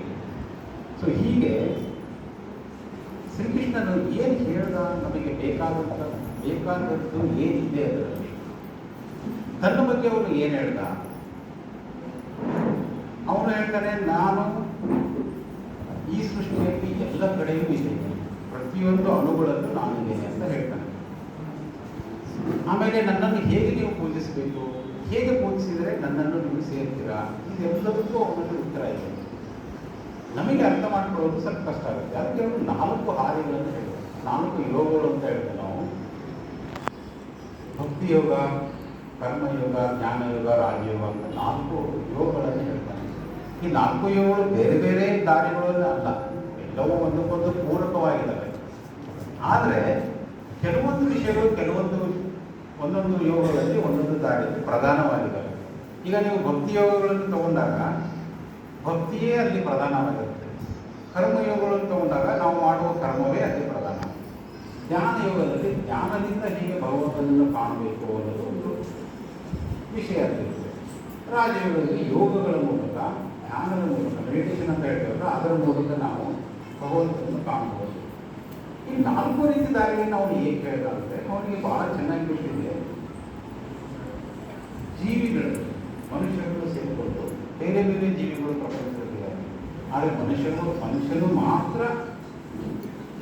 ಯಾವುದನ್ನು ಅವರು ಓದಿ ತಿಳ್ಕೊಂಡು ಮುಂದಕ್ಕೆ ಹೋಗುವಂಥ ಒಂದು ಶಕ್ತಿಯನ್ನು ಪಡೆದಿದ್ದಾರೆ. ಅದಕ್ಕೆ ಮಾನವ ಜನ್ಮ ಬಹಳ ದೊಡ್ಡ ಅಂತ ಹೇಳ್ತಾರೆ. ಆದರೆ ಮನುಷ್ಯ ವರ್ಗದಲ್ಲಿಯೂ ಸಹಿತ ಬೇರೆ ಬೇರೆ ರೀತಿಯ ಸ್ವಭಾವಗಳಿರ್ತಕ್ಕಂಥ ಮನುಷ್ಯರಿದ್ದಾರೆ. ಸೃಷ್ಟಿಯ ಮೂಲಗಳ ಪ್ರಕಾರ 4 ನಮೂನೆ ಮನುಷ್ಯರಿದ್ದಾರೆ. ಬ್ರಾಹ್ಮಣ, ಕ್ಷತ್ರಿಯ, ವೈಶ್ಯ, ಶೂದ್ರ. ಇದನ್ನು ನಾವು ಈಗ ಜಾತಿಗಳಂತ ನಾವು ಅದನ್ನು ಕನ್ವರ್ಟ್ ಮಾಡ್ಕೊಂಡಿದ್ದೇವೆ. ಅದಕ್ಕೆ ಬೇರೆ ಬೇರೆ ಕಾರಣಗಳಿದ್ದಾವೆ. ಅದು over A period of time, ಅಂದರೆ ಕಾಲಕ್ರಮೇಣ ಜಾತಿಗಳು ಸೃಷ್ಟಿಯಾಗಿದ್ದಾವೆ. ಆದರೆ ಮೂಲತಃ ಸೃಷ್ಟಿಯಲ್ಲಿ ಇರೋದು 4 ನಮೂನೆ ಜನರು. ಒಬ್ಬೊಬ್ಬರಲ್ಲಿ ಒಂದೊಂದು ವಿಶಿಷ್ಟ ಇದೆ. ಈ 4 ವಿಭಾಗಗಳಿಗೆ 3 ವಸ್ತುಗಳು ಕಾರಣ ಅಂತ ಶ್ರೀಕೃಷ್ಣ ಪರಮಾತ್ಮ ಹೇಳ್ತಾರೆ. ಸತ್ವ, ರಜಸ್ಸು ಮತ್ತು ತಮಸ್ಸು. ಈ 3 ಗುಣಗಳಿಂದ ಸೃಷ್ಟಿಯಾಗಿದೆ. ಈಗ ನಾವು ಒಂದು ಅಡುಗೆ ಮಾಡಿದರೆ ಕೆಲವೊಂದು ಐಟಮ್ಗಳನ್ನು ಹಾಕಿ ಒಂದು ಅಡುಗೆ ಮಾಡ್ತೇವಲ್ಲ, ಹಾಗೆ ಈ ಸೃಷ್ಟಿಯಾಗಿದ್ದು 3 ವಸ್ತುಗಳಿಂದ, 3 ಗುಣಗಳಿಂದ. ಸಾತ್ವಿಕ ಗುಣ, ರಜಸ್ಸು ಗುಣ, ತಾಮಸ್ಸು ಗುಣ. ಈ 3 ಗುಣಗಳನ್ನು ನಾವು ಪ್ರತಿಯೊಂದು ಸೃಷ್ಟಿಯಲ್ಲಿರುವ ಪ್ರತಿಯೊಂದು ವಸ್ತುವಿನಲ್ಲೂ ನಾವು ಕಾಣ್ತೇವೆ. ಪ್ರತಿಯೊಬ್ಬ ಮನುಷ್ಯನಲ್ಲೂ, ಪ್ರತಿಯೊಬ್ಬ ಜೀವಿಯಲ್ಲೂ ಈ 3 ಗುಣಗಳು ಇದ್ದಾವೆ.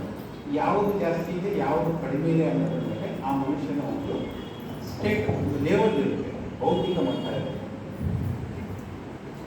ಹೀಗೆ ಸೃಷ್ಟಿಯಲ್ಲಿ ಬೇರೆ ಬೇರೆ ಜೀವಿಗಳು ಇರೋದ್ರಿಂದ ಅವರು ಬೇರೆ ಬೇರೆ ರೀತಿಯ ವಿಚಾರಗಳನ್ನು ಮಾಡ್ತಿರ್ತಾರೆ, ಬೇರೆ ಬೇರೆ ರೀತಿಯ ಮನಸ್ಸನ್ನು ಹೊಂದಿರ್ತಾರೆ. ಅದಕ್ಕೆ ಬೇರೆ ಬೇರೆ ಮಾರ್ಗಗಳನ್ನು ಬಳಸ್ತಾರೆ. ಅದರಲ್ಲಿ ಬಹಳ ಸುಲಭವಾದ ಮಾರ್ಗ ಏನಂದರೆ ಭಕ್ತಿ ಮಾರ್ಗ. ಈಗ ನಾವು ಪೂಜೆ ಮಾಡಿದ್ದೀವಿ, ತೊಟ್ಟಲ್ಲಿ ರಾಮನನ್ನು ಹಾಕಿದ್ದೀವಿ, ಇದನ್ನೇ ಮತ್ತೆ ಮುಂದಿನ ವರ್ಷ ಮಾಡ್ತೇವೆ. ನಮ್ಮ ಹಿರಿಯರು ಇದನ್ನೇ ಮಾಡಿದ್ದಾರೆ, ಭಜನೆ ಮಾಡ್ತೇವೆ. ಇದೆಲ್ಲ ಭಕ್ತಿ ಯೋಗದಲ್ಲಿ ಉಪಾಸನಾ ಮಾರ್ಗಗಳು ಅಂತ ಹೇಳ್ತಾರೆ. ಅಂದರೆ ನಾವು ಭಗವಂತನಲ್ಲಿ ತೊಡಗಿಕೊಳ್ಳುವುದಕ್ಕೆ, ನಮ್ಮನ್ನು ನಾವು ತೊಡಗಿಸಿಕೊಳ್ಳುವುದಕ್ಕೆ ಕೆಲವೊಂದು ವಿಧಿವಿಧಾನಗಳನ್ನು ನಾವು ಇಟ್ಕೊಂಡಿದ್ದೇವೆ. ನಾವು ಅದನ್ನು ಬಿಟ್ವಿ ಅಂದರೆ ನಾವು ಭಗವಂತನ ಹತ್ತಿರ ಇರೋದಿಲ್ಲ. ನಾವು ಯಾವಾಗಲೂ ಅವನನ್ನು ನೆನೆಸಿಕೊಳ್ಳೋದಕ್ಕೆ ಯಾವಾಗಲೂ ಅವನು ನಮ್ಮ ಜೊತೆ ಇದ್ದಾನೆ ಅಂತ ನಮ್ಮ ಮನಸ್ಸಿಗೆ ನಮ್ಮನ್ನು ನಾವು ತೃಪ್ತಿ ಪಡ್ಕೊಳ್ಳೋದಕ್ಕೆ ನಾವೇನು ಮಾಡ್ತೇವೆ? ಪೂಜೆಗಳನ್ನು ಮಾಡ್ತೇವೆ, ದೇವಸ್ಥಾನಕ್ಕೆ ಹೋಗ್ತೇವೆ, ಪಂಡ್ರಾಪುರಕ್ಕೆ ಹೋಗ್ತೇವೆ, ತಿರುಪತಿಗೆ ಹೋಗ್ತೇವೆ, ಮಂತ್ರಾಲಯಕ್ಕೆ ಹೋಗ್ತೇವೆ. ದೇವರ ಸಾನ್ನಿಧ್ಯ ನಮ್ಮ ಅಥವಾ ನಾವು ದೇವರ ಹತ್ರ ಇದೇನೋ ಭಾವನೆ ನಮ್ಮಲ್ಲಿ ಇರಲಿ, ನಾವು ದಾರಿ ತಪ್ಪಬಾರದು ಅನ್ನೋದಕ್ಕೆ ನಾವು ಆ ರೀತಿ ಮಾಡ್ತೇವೆ. ಇವೆಲ್ಲ ಉಪಾಸನಾ ಕ್ರಮಗಳು ಮಾತ್ರ. ಇಷ್ಟೇ ಮಾಡ್ತಾ ಇದ್ದರೆ ನಾವು ಭೌತಿಕವಾಗಿ ನೆಲಕ್ಕೆ ಹೋಗೋದಿಲ್ಲ. ನಾವು ಭೌತಿಕವಾಗಿ ನೆಲಕ್ಕೆ ಹೋಗೋದಕ್ಕೆ ಕೆಲವೊಂದು ಬೇರೆ ವಿಷಯಗಳನ್ನು ನಾವು ತಿಳ್ಕೋಬೇಕಾಗುತ್ತೆ. ಅದನ್ನು ಭಗವದ್ಗೀತೆಯಲ್ಲಿ ಶ್ರೀಕೃಷ್ಣ ಪರಮಾತ್ಮ ಹೇಳ್ತಾನೆ. ಅವನು ಏನು ಹೇಳ್ತಾನೆ ಅಂದರೆ, 4 ಯೋಗಗಳಲ್ಲಿ 4 ದಾರಿಗಳಲ್ಲಿ ಮನಸ್ಸು ಬಹಳ ಮುಖ್ಯ ಅಂತ ಹೇಳ್ತಾನೆ. ಮನಸ್ಸನ್ನೇ ಪ್ರಧಾನವಾಗಿ ಇಟ್ಕೊಂಡು 4 ಯೋಗಗಳನ್ನು ಹೇಳ್ತಾರೆ. ಮನಸ್ಸೇ ಯಾಕೆ ಪ್ರಧಾನ ಇದರಲ್ಲಿ? ಒಬ್ಬ ಮನುಷ್ಯ ಮುಕ್ತಿಯ ಕಡೆ ಸಾಗಬೇಕು ಅಂದರೆ ಮನಸ್ಸು ಯಾಕೆ ಪ್ರಧಾನ? ಯಾಕಂದರೆ ಎಲ್ಲದೂ ಸ್ಟಾರ್ಟ್ ಆಗೋದು ಮನಸ್ಸಿನಿಂದ. ನೀವು ಯಾವುದೇ ಒಂದು ಕೆಲಸವನ್ನು ಶುರು ಮಾಡಿ, ಅದು ಕೆಲಸ ಶುರುವಾಗುವುದು ಎಲ್ಲಿಂದ? ಒಂದು ವಿಚಾರದಿಂದ. ಮಾಡಬೇಕು ಈ ಕೆಲಸನ ಮಾಡಬಾರ್ದು, ಅದು ವಿಚಾರ ಸ್ಟಾರ್ಟ್ ಆಗೋದು ನಮ್ಮ ಮನಸ್ಸು. ಆ ಮನಸ್ಸಿನಲ್ಲಿ ಬರುವ ವಿಚಾರಗಳು ಚೆನ್ನಾಗಿದ್ದರೆ ನಾವು ಮಾಡುವ ಕೆಲಸಗಳು ಚೆನ್ನಾಗಿರ್ತವೆ. ಆ ಮನಸ್ಸಲ್ಲಿ ಬರುವ ವಿಚಾರಗಳು ಬೇರೆ ರೀತಿ ಇದ್ದರೆ ಅದೇ ರೀತಿಯ ಕೆಲಸಗಳನ್ನು ನಾವು ಮಾಡ್ತೇವೆ. ಹಾಗಿದ್ರೆ ಮನಸ್ಸು ಅನ್ನೋದು ಬಹಳ ಮುಖ್ಯ ಅಂತ ಶ್ರೀಕೃಷ್ಣ ಪರಮಾತ್ಮನಿಗೆ ಗೊತ್ತಿದ್ದು, ಅದೇ ಭಗವಂತನ ಸೇರಲು ಇರತಕ್ಕಂಥ ಒಂದು ಡೋರ್ ಅಥವಾ ಒಂದು ಬಾಗಿಲು. ಆ ಮನಸ್ಸನ್ನು ನಾವು ಸರಿಯಾಗಿ ಇಟ್ಟುಕೊಂಡ್ರೆ ಮಾತ್ರ ಆ ಬಾಗಿಲು ತೆರೆಯೋ ಚಾನ್ಸು ನಮಗೆ ಇರುತ್ತೆ ಜೀವನದಲ್ಲಿ. ಮತ್ತು ಯಾವಾಗ ಭಗವದ್ಗೀತೆಯನ್ನು ಓದಬೇಕು? ನಮ್ಮಲ್ಲಿ ಒಂದು ನಂಬಿಕೆ ಇದೆ. ಸುಮ್ಮನೆ ಏನಂತಾರೆ, ಸಾಮಾನ್ಯವಾಗಿ ಆಡಿಕೊಳ್ತಾರೆ, ಏನು ಕೆಲಸ ಇದ್ದರೂ ಭಗವದ್ಗೀತೆ ಓದ್ತಾರೆ, ಅಥವಾ ವಯಸ್ಸಾದ ಮೇಲೆ ಭಗವದ್ಗೀತೆ ಓದ್ತಾರೆ, ಅಥವಾ ಮಾಡಕ್ಕೆ ಅಂದರೆ ಸುಮ್ಮನೆ ಏನೋ ಅವರ ಇಂಟ್ರೆಸ್ಟ್ಗೋಸ್ಕರ ಓದ್ತಾರೆ. ಅವ್ರಿಗೇನೋ ಇಂಟ್ರೆಸ್ಟ್ ಇದೆ ಹಾಗೆ ಓದ್ತಾರೆ. ಅದು ಹಾಗೆ ಅಲ್ಲ. ಮನುಷ್ಯ ಬೇರೆ ಪ್ರಾಣಿಗಳಿಗಿಂತ ಬಹಳ ಭಿನ್ನವಾಗಿದೆ. ಅಂದರೆ ನಾವು ಈ ಆಕಳು, ಎತ್ತು, ಎಮ್ಮೆ, ಕರು, ಕೋಳಿಗಳು, ಕುರಿಗಳು, ಹುಲಿಗಳು, ಪ್ರತಿಯೊಂದು ಜೀವಿಗಳಿಗೆ ಕಾಲದ ಒಂದು ಅರಿವು ಇಲ್ಲ. ನಮ್ಮ ಮನುಷ್ಯನಿಗೆ ಕಾಲದ ಅರಿವಿಂದಾಗೆ ಅವುಗಳಿಗೆ ಕಾಲದ ಅರಿವು ಇಲ್ಲ. ಅವಳಿಗೆ ಭವಿಷ್ಯ ಅನ್ನೋದು ಗೊತ್ತಿಲ್ಲ. ಒಂದು ಇರುವೆ ಸಹಿತ ಮಳೆಗಾಲದಲ್ಲಿ ಆಹಾರ ಬೇಕು ಅಂತ ಕೂಡಿಡುತ್ತೆ. ಅದರಂತ ಅದಕ್ಕೆ ಕಾಲದ ಅರಿವು ಇದೆ ಅಂತ ಅಲ್ಲ. ಅದು ಈ ಸೃಷ್ಟಿಯಲ್ಲಿ ಸರ್ವೈವ್ ಆಗುತ್ತೆ, ಅಂದರೆ ಅದು ಉಳಿಬೇಕು, ಅದಕ್ಕೆ ಒಂದು ಹೋರಾಡುತ್ತೆ. ಪ್ರತಿಯೊಂದು ಜೀವಿಗೂ ಹೋರಾಡುತ್ತೆ. ಆದರೆ ಮನುಷ್ಯ ಅದಕ್ಕಿಂತ ಒಂದು ಸ್ವಲ್ಪ ಮೇಲಕ್ಕಿದ್ದಾನೆ. ಅವನಿಗೆ ವಿಚಾರ ಮಾಡೋ ಶಕ್ತಿ ಇದೆ, ಭವಿಷ್ಯದ ಒಂದು ಅರಿವಿದೆ. ಈ ಅರಿವಿನಿಂದಾನೇ ಅವನು ಏನು ಮಾಡ್ತಾನೆ, ನಾನು ಎದಕ್ಕೆ ಬಂದಿದ್ದೇನೆ ಪ್ರಪಂಚದಲ್ಲಿ, ನನ್ನ ಗುರಿ ಏನು ಅಂತ ಪ್ರಶ್ನೆ ಮಾಡೋಕ್ಕೆ ಸ್ಟಾರ್ಟ್ ಮಾಡ್ತಾನೆ. ಅವಾಗ ಅವನು ಗೊತ್ತಾಗುತ್ತೆ, ನಾನು ಈ ಪ್ರಪಂಚದಲ್ಲಿ ಬದುಕಲು ಅಷ್ಟೇ ಬಂದಿಲ್ಲ, ಮುಂದಿನ ಒಂದು ಹಾದಿಗೆ ಮುಂದೆ ಏನು ಇದೆ ಅಂತ ಕ್ವಶನ್ ಮಾಡ್ತಾ ನಮಗೆ ಗೊತ್ತಾಗಿದ್ದು, ಋಷಿಮುನಿಗಳು ಕಂಡು ಹೇಳಿದ್ದು, ಶ್ರೀಕೃಷ್ಣ ಪರಮಾತ್ಮ ನಮಗೆ ಹೇಳಿದ್ದೇನೆಂದರೆ, ಬದುಕು ಅಷ್ಟೇ ಅಲ್ಲ, ಬದುಕಿನ ಆಚೆ ಇನ್ನೊಂದಿದೆ, ಅದಕ್ಕೆ ಮೋಕ್ಷ ಅಂತ ಹೇಳ್ತಾರೆ. ಮೋಕ್ಷ ಅಂದರೆ ಏನು? ಮೋಕ್ಷ ಅಂದರೆ ಏನಪ್ಪ ಅಂದರೆ, ಈಗ ನಾನು ಹುಬ್ಬಳ್ಳಿಗೆ ಹೋಗ್ತೀನಿ, ನಾನು ಬೆಂಗಳೂರು ಹೋಗ್ತೇನೆ. ಬೆಂಗಳೂರು ಹೋಗಿ ಒಂದು ಕೆಲಸಕ್ಕೇನೋ ಹೋಗಿರ್ತೇನೆ, ಕೆಲಸ ಮುಗಿಸ್ಕೊಳ್ತೇನೆ. ಮತ್ತೆ ನಾನು ವಾಪಸ್ ಬೆಂಗಳೂರಿಗೆ ಹುಬ್ಬಳ್ಳಿಗೆ ಬರ್ತೀನಿ. ನನ್ನ ಕೆಲಸ ಸಲುವಾಗಿ ನಾನು ಬೆಂಗಳೂರಿಗೆ ಹೋಗಿದ್ದೇನೆ, ವಾಪಸ್ ನಾನು ಹುಬ್ಬಳ್ಳಿಗೆ ಬರಬೇಕು. ಯಾಕಂದರೆ ಹುಬ್ಬಳ್ಳಿಯಲ್ಲಿ ನನ್ನ ಮನೆ, ನಾನು ಅಲ್ಲಿರೋಕ್ಕಾಗೋದಿಲ್ಲ. ಅಥವಾ ಬೆಂಗಳೂರಿಂದ ಇನ್ನೊಂದು ಊರಿಗೆ ಹೋಗ್ತೇನೆ, ಇನ್ನೊಂದು ಸ್ವಲ್ಪ ಕೆಲಸ ಮುಗಿಸ್ಕೊಂಡು ಮತ್ತೆ ವಾಪಸ್ ನಾನು ಬರೋದು ಹುಬ್ಬಳ್ಳಿಗೆ. ಶ್ರೀಕೃಷ್ಣ ಪರಮಾತ್ಮ ಒಂದು ಶ್ಲೋಕದಲ್ಲಿ ಹೇಳ್ತಾನೆ, ಈ ಜಗತ್ತು ಸೃಷ್ಟಿಯಾದಾಗ ಆತ್ಮಶಕ್ತಿ ಈ ಜಗತ್ತಿನಲ್ಲಿ ಚಲ್ಲಾಪಿಲ್ಲಿ ಆಗುತ್ತೆ, ಅಂದರೆ ಡಿಸ್ಟ್ರಿಬ್ಯೂಟ್ ಆಗುತ್ತೆ. ಆ ಆತ್ಮಶಕ್ತಿ ಜೀವಗಳ ರೂಪಗಳು, ಈ ಜೀವಿಗಳ ರೂಪದಲ್ಲಿ ಅದು ಇದೆ. ಅಂದರೆ ನಮ್ಮ ದೇಹದಲ್ಲಿ ನಮ್ಮ ಆತ್ಮ ಬಂಧಿತವಾಗಿದೆ ಅಂತ ಹೇಳ್ತಾನೆ. ಮತ್ತು ಅದಕ್ಕೆ ಯಾವಾಗ ಅದು ವಾಪಸ್ ಹೋಗುತ್ತೆ ಭಗವಂತನಿಗೆ, ಅದು ವಾಪಸ್ ಹೋಗಲೇಬೇಕು. ಅದರ ಗುರಿನೇ, ನಮ್ಮ ಆತ್ಮನ ಗುರಿನೇ ವಾಪಸ್ಸು ಭಗವಂತನ ಕಡೆ ಹೋಗೋದು. ಬಟ್ ಅದು ನಮ್ಮ ಅರಿವಿಗೆ ಬರೋದಿಲ್ಲ. ನಾವು ಅದನ್ನು ಮಾಡ್ತಾನೆ ಇರ್ತೇವೆ. ನಾವು ಈ ಪ್ರಪಂಚದಲ್ಲಿ ಎಷ್ಟೇ ಸುಖಗಳನ್ನು ಅನುಭವಿಸಿದರೂ ಸಹಿತ ನಮಗೆ ನಾವು ಸುಖ ಪಟ್ಟರೆ ಅಂತ ಒಂದು ತೃಪ್ತಿನೇ ಇರೋದಿಲ್ಲ.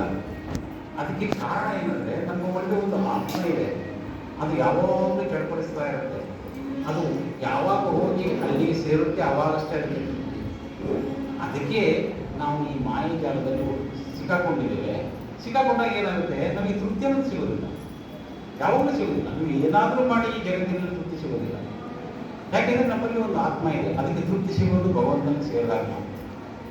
ಸೊ ಇದು ಜಗತ್ತಿನ ನಿಯಮ. ಆದರೆ ನಾವು ಯಾವಾಗ ಹೋಗ್ತೇವೆ ಅಲ್ಲಿಗೆ ಅನ್ನೋದು ಮಾತ್ರ ಪ್ರಶ್ನೆ.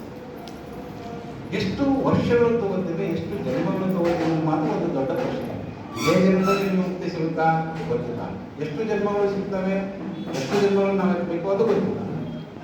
ಇದನ್ನೇ ಅವನು ಶ್ರೀಕೃಷ್ಣ ಪರಮಾತ್ಮ ಅರ್ಜುನಿಗೆ ಹೇಳ್ತಾನೆ, ನೀನು ಎದುರುಗಡೆ ಕಾಣ್ತಾ ಇರೋ ಕೌರವರನ್ನ ನಿನ್ನ ಬಂಧುಗಳು ಅನ್ನೋ ಪ್ರೀತಿಯಿಂದ ಕಟ್ಟೆ ಹಾಕ್ಕೊಳ್ಬೇಡ, ಮೋಹಗಳಿಂದ ಕಟ್ಟೆ ಹಾಕ್ಕೊಳ್ಬೇಡ ನಿನ್ನನ್ನು.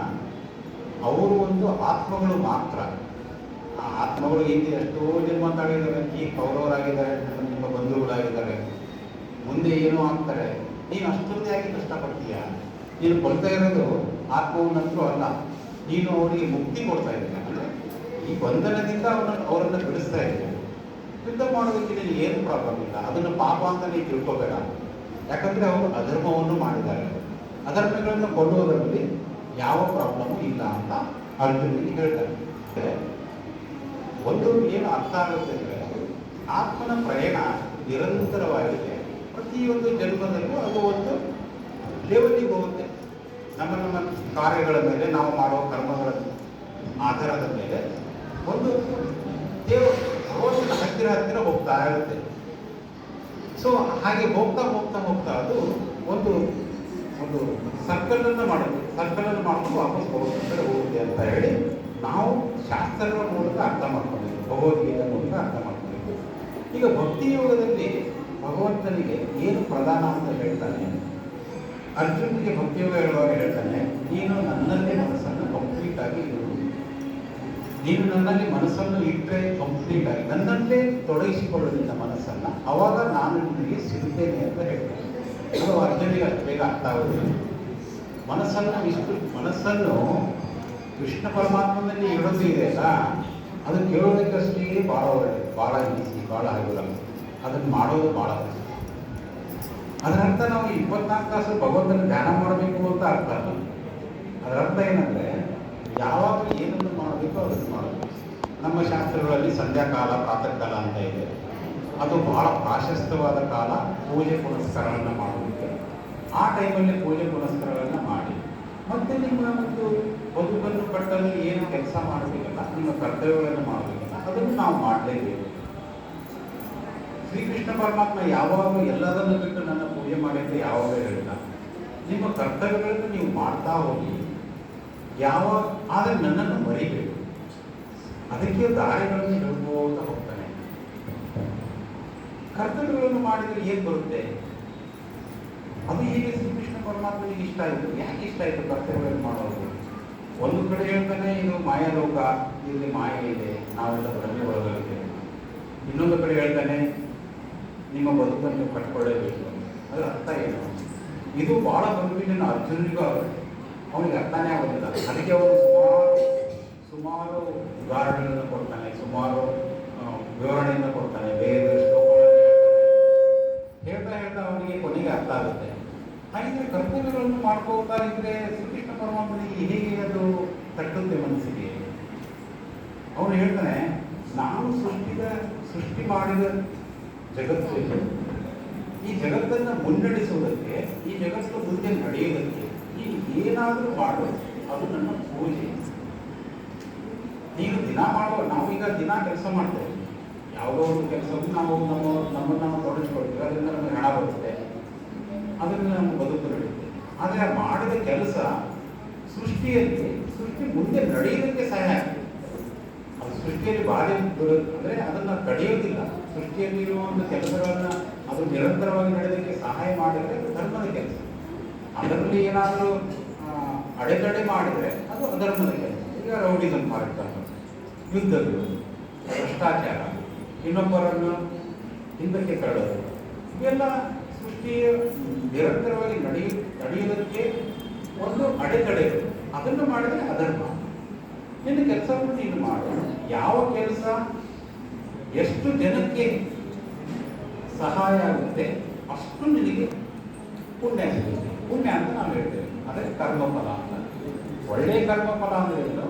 ನಾವು ಮಾಡಿದ ಕರ್ಮ ಎಷ್ಟು ಜನಕ್ಕೆ ಸಹಾಯ ಆಗುತ್ತೆ ಅನ್ನೋದ್ರ ಮೇಲೆ ನೀವು ಎಷ್ಟು ನಿಮಗೆ ಕರ್ಮಫಲ, ಎಷ್ಟು ಒಳ್ಳೆಯ ಕರ್ಮಫಲ ಸಿಗುತ್ತೆ, ಎಷ್ಟು ಜನರಿಗೆ ನಿಮ್ಮಿಂದ ಅನಾಹುತಗಳು ಆಗ್ತವೆ ಅಷ್ಟು ನಿಮಗೆ ಕೆಟ್ಟ ಫಲ ಸಿಗುತ್ತೆ. ಇದನ್ನೇ ಅವರು ಶ್ರೀಕೃಷ್ಣ ಪರಮಾತ್ಮ ಹೇಳ್ತಾರೆ, ನಿನ್ನ ಕರ್ತವ್ಯ ಮಾಡ್ಕೊತಾ ಹೋಗ್ತಾರೆ. ಭಕ್ತಿ ಯೋಗದಲ್ಲಿ ಅವ್ರಿಗೆ ಹೇಳ್ತಾನೆ, ನಿನ್ನ ಮನಸ್ಸನ್ನು ನಿನಗೆ ಇಟ್ಕೊಳ್ಳೋದು ಬಹಳ ಕಷ್ಟ ಆಗುತ್ತೆ. ಯಾಕಂದ್ರೆ ಮನಸ್ಸು ಅನ್ನೋದು ಒಂದು ಗಾಳಿ ಥರ ಇದ್ದಂಗೆ, ಒಂದು ನಿಮಿಷನೂ ಅದು ಒಂದು ಕಡೆ ನಿಲ್ಲೋದೇ ಇಲ್ಲ. ಏನಾದರೂ ಒಂದು ವಿಚಾರ ಮಾಡ್ತಾನೆ ಇರುತ್ತೆ, ಪ್ರತಿಯೊಂದು ಟೈಮಲ್ಲಿ ಏನಾದರೂ ವಿಚಾರ ಮಾಡ್ತಾ ಇರುತ್ತೆ. ಹಾಗೆ ಅದಕ್ಕೆ ಏನು ಹೇಳ್ತಾನೆ, ನನ್ನಲ್ಲಿ ನಿನ್ನ ಮನಸ್ಸನ್ನು ತೊಡಗಿಸಿದ್ರೆ ಮಾತ್ರ ನಿಮಗೆ ಶಾಂತಿ ನೆಮ್ಮದಿ ಸಿಗುತ್ತೆ. ಅದಕ್ಕೆ ಬೇರೆ ಬೇರೆ ಕಾರ್ಯಗಳು ಈಗ ಹೇಳ್ತಾನೆ ಇದ್ದಾರೆ, ಬೇರೆ ಬೇರೆ ದಾರ್ಶನಿಕರು ಬೇರೆ ಬೇರೆ ರೀತಿಯಲ್ಲಿ ಹೇಳ್ತಾ ಇದ್ದಾರೆ. ನೀವು ಧ್ಯಾನಗಳನ್ನು ಮಾಡಿ, ನೀವು ಪಾಸಿಟಿವ್ ಥಿಂಕಿಂಗ್ ಮಾಡಿ. ಕಾಲಕ್ರಮೇಣ ಹೇಳುವ ರೀತಿಗಳನ್ನು ಬೇರೆ ಬೇರೆ ಆಗಿದೆ. ಅದರ ಮೂಲ ಮಾತ್ರವನ್ನೇ ಮನಸ್ಸನ್ನು ಒಂದು ಕಡೆ ಕೇಂದ್ರೀಕರಿಸ್ತಾರೆ. ಹಾಗಿದ್ರೆ ಯಾರಲ್ಲಿ ನಾವು ಕೇಂದ್ರೀಕರಿಸಬೇಕು? ಯಾವ ದೇವರನ್ನು ನಾವು ಪೂಜೆ ಮಾಡಬೇಕು? ಎಷ್ಟು ದೇವರುಗಳು ಇದಾವಲ್ಲ? ಅದಕ್ಕೆ ಹೇಳ್ತಾನೆ ಶ್ರೀಕೃಷ್ಣ ಪರಮಾತ್ಮ ಒಂದು ಶ್ಲೋಕದಲ್ಲಿ, ನೀವು ಯಾರನ್ನಾದರೂ ಪೂಜಿಸಿ, ಅದು ಮುಟ್ಟುವುದು ನನಗೆ, ಅದು ನನಗೆ ಮುಟ್ಟುವುದು. ಹಾಗೆ ಅದರ ಬಗ್ಗೆ ಗೊಂದಲ ಬೇಡ. ಸೊ ಯಾವ ದೇವರಾದರೂ ಇರಲಿ, ಅದು ಯಾರನ್ನಾದರೂ ನೀವು ದೇವರಿಂದ ಪೂಜಿಸಿ, ಅದು ನನಗೆ ಮುಟ್ಟುವುದು. ಯಾಕೆ ಹಾಗೆ ಹೇಳ್ತಾನೆ ಅಂದರೆ, ನಾನು ಪ್ರತಿಯೊಂದು ಅಣುವಿನಲ್ಲೂ ಇದೆ. ಅದರ ಅರ್ಥ ಪ್ರತಿಯೊಂದು ಜೀವಿಯಲ್ಲೂ ಆತ್ಮನ ರೂಪದಲ್ಲಿ ನಾನಿದ್ದೇನೆ. ಪ್ರತಿಯೊಂದು ಜೀವಿಯಲ್ಲೂ ಆತ್ಮನ ರೂಪದಲ್ಲಿ ನಾನಿದ್ದಾಗ ನೀನು ಆ ಆತ್ಮನನ್ನು ಹುಡುಕಲು ಪ್ರಯತ್ನ ಮಾಡು. ನಿನ್ನ ಮನಸ್ಸನ್ನು ಒಳ್ಳೆಯ ಕಡೆ ತಿರುಗಿಸಿ ನನ್ನಲ್ಲಿ ನೆಟ್ಟು ಬಿಡು, ನನ್ನಲ್ಲಿ ಇರಿಸು ನಿನ್ನ ಮನಸ್ಸನ್ನು. ಆವಾಗ ನಿಮಗೆ ಒಂದು ಆತ್ಮನ ಒಂದು ದರ್ಶನ ಆಗುತ್ತೆ. ಯಾವ ದೇವರನ್ನ ಪೂಜೆ ಮಾಡಬೇಕು ಅನ್ನೋ ಗೊಂದಲ ನಮ್ಮಲ್ಲಿಯೂ ಇದೆ. ನಾವೇನು ಮಾಡ್ತೇವೆ, ಒಂದು ದೇವರನ್ನು ಪೂಜೆ ಮಾಡ್ತಾ ಇರ್ತೇವೆ. ಎಲ್ಲೋ ಒಂದು ಕಡೆ ಕೇಳ್ತೇವೆ, ಆ ದೇವರ ಮನೆಗೆ ಭಾಳ ಇದೆ ಅಂತ, ಯಾರಿಗೋ ಒಳ್ಳೇದಾಗಿದೆ, ಪಟ್ಟ ಅಂತ ಮಾಡ್ತೇವೆ, ಅಲ್ಲಿಗೆ ಹೋಗ್ತೇವೆ, ಅಲ್ಲಿ ಏನಾದರೂ ಸಿಗುತ್ತಾ ಅಂತ ಹೇಳಿ ಅಲ್ಲಿ ಹೋಗ್ತೇವೆ, ಅಲ್ಲೇ ಪೂಜೆ ಮಾಡ್ತೇವೆ, ಮತ್ತೆ ಮತ್ತು ಸ್ವಲ್ಪ ದಿನ ಆದಮೇಲೆ ಏನಾದರೂ ಕಷ್ಟ ಬರುತ್ತೆ, ನಾವು ಈ ಕಡೆ ಮಾತಾಡ್ತೀವಿ, ಅವರೇನೋ ಅಂತ ಹೇಳ್ತಾರೆ, ನಾನು ಇಲ್ಲಿ ಹೋಗಿದ್ದೆ, ಇಲ್ಲಿ ಒಳ್ಳೇದಾಯಿತು, ಮತ್ತು ಅಲ್ಲಿ ಓಡ್ತೇವೆ.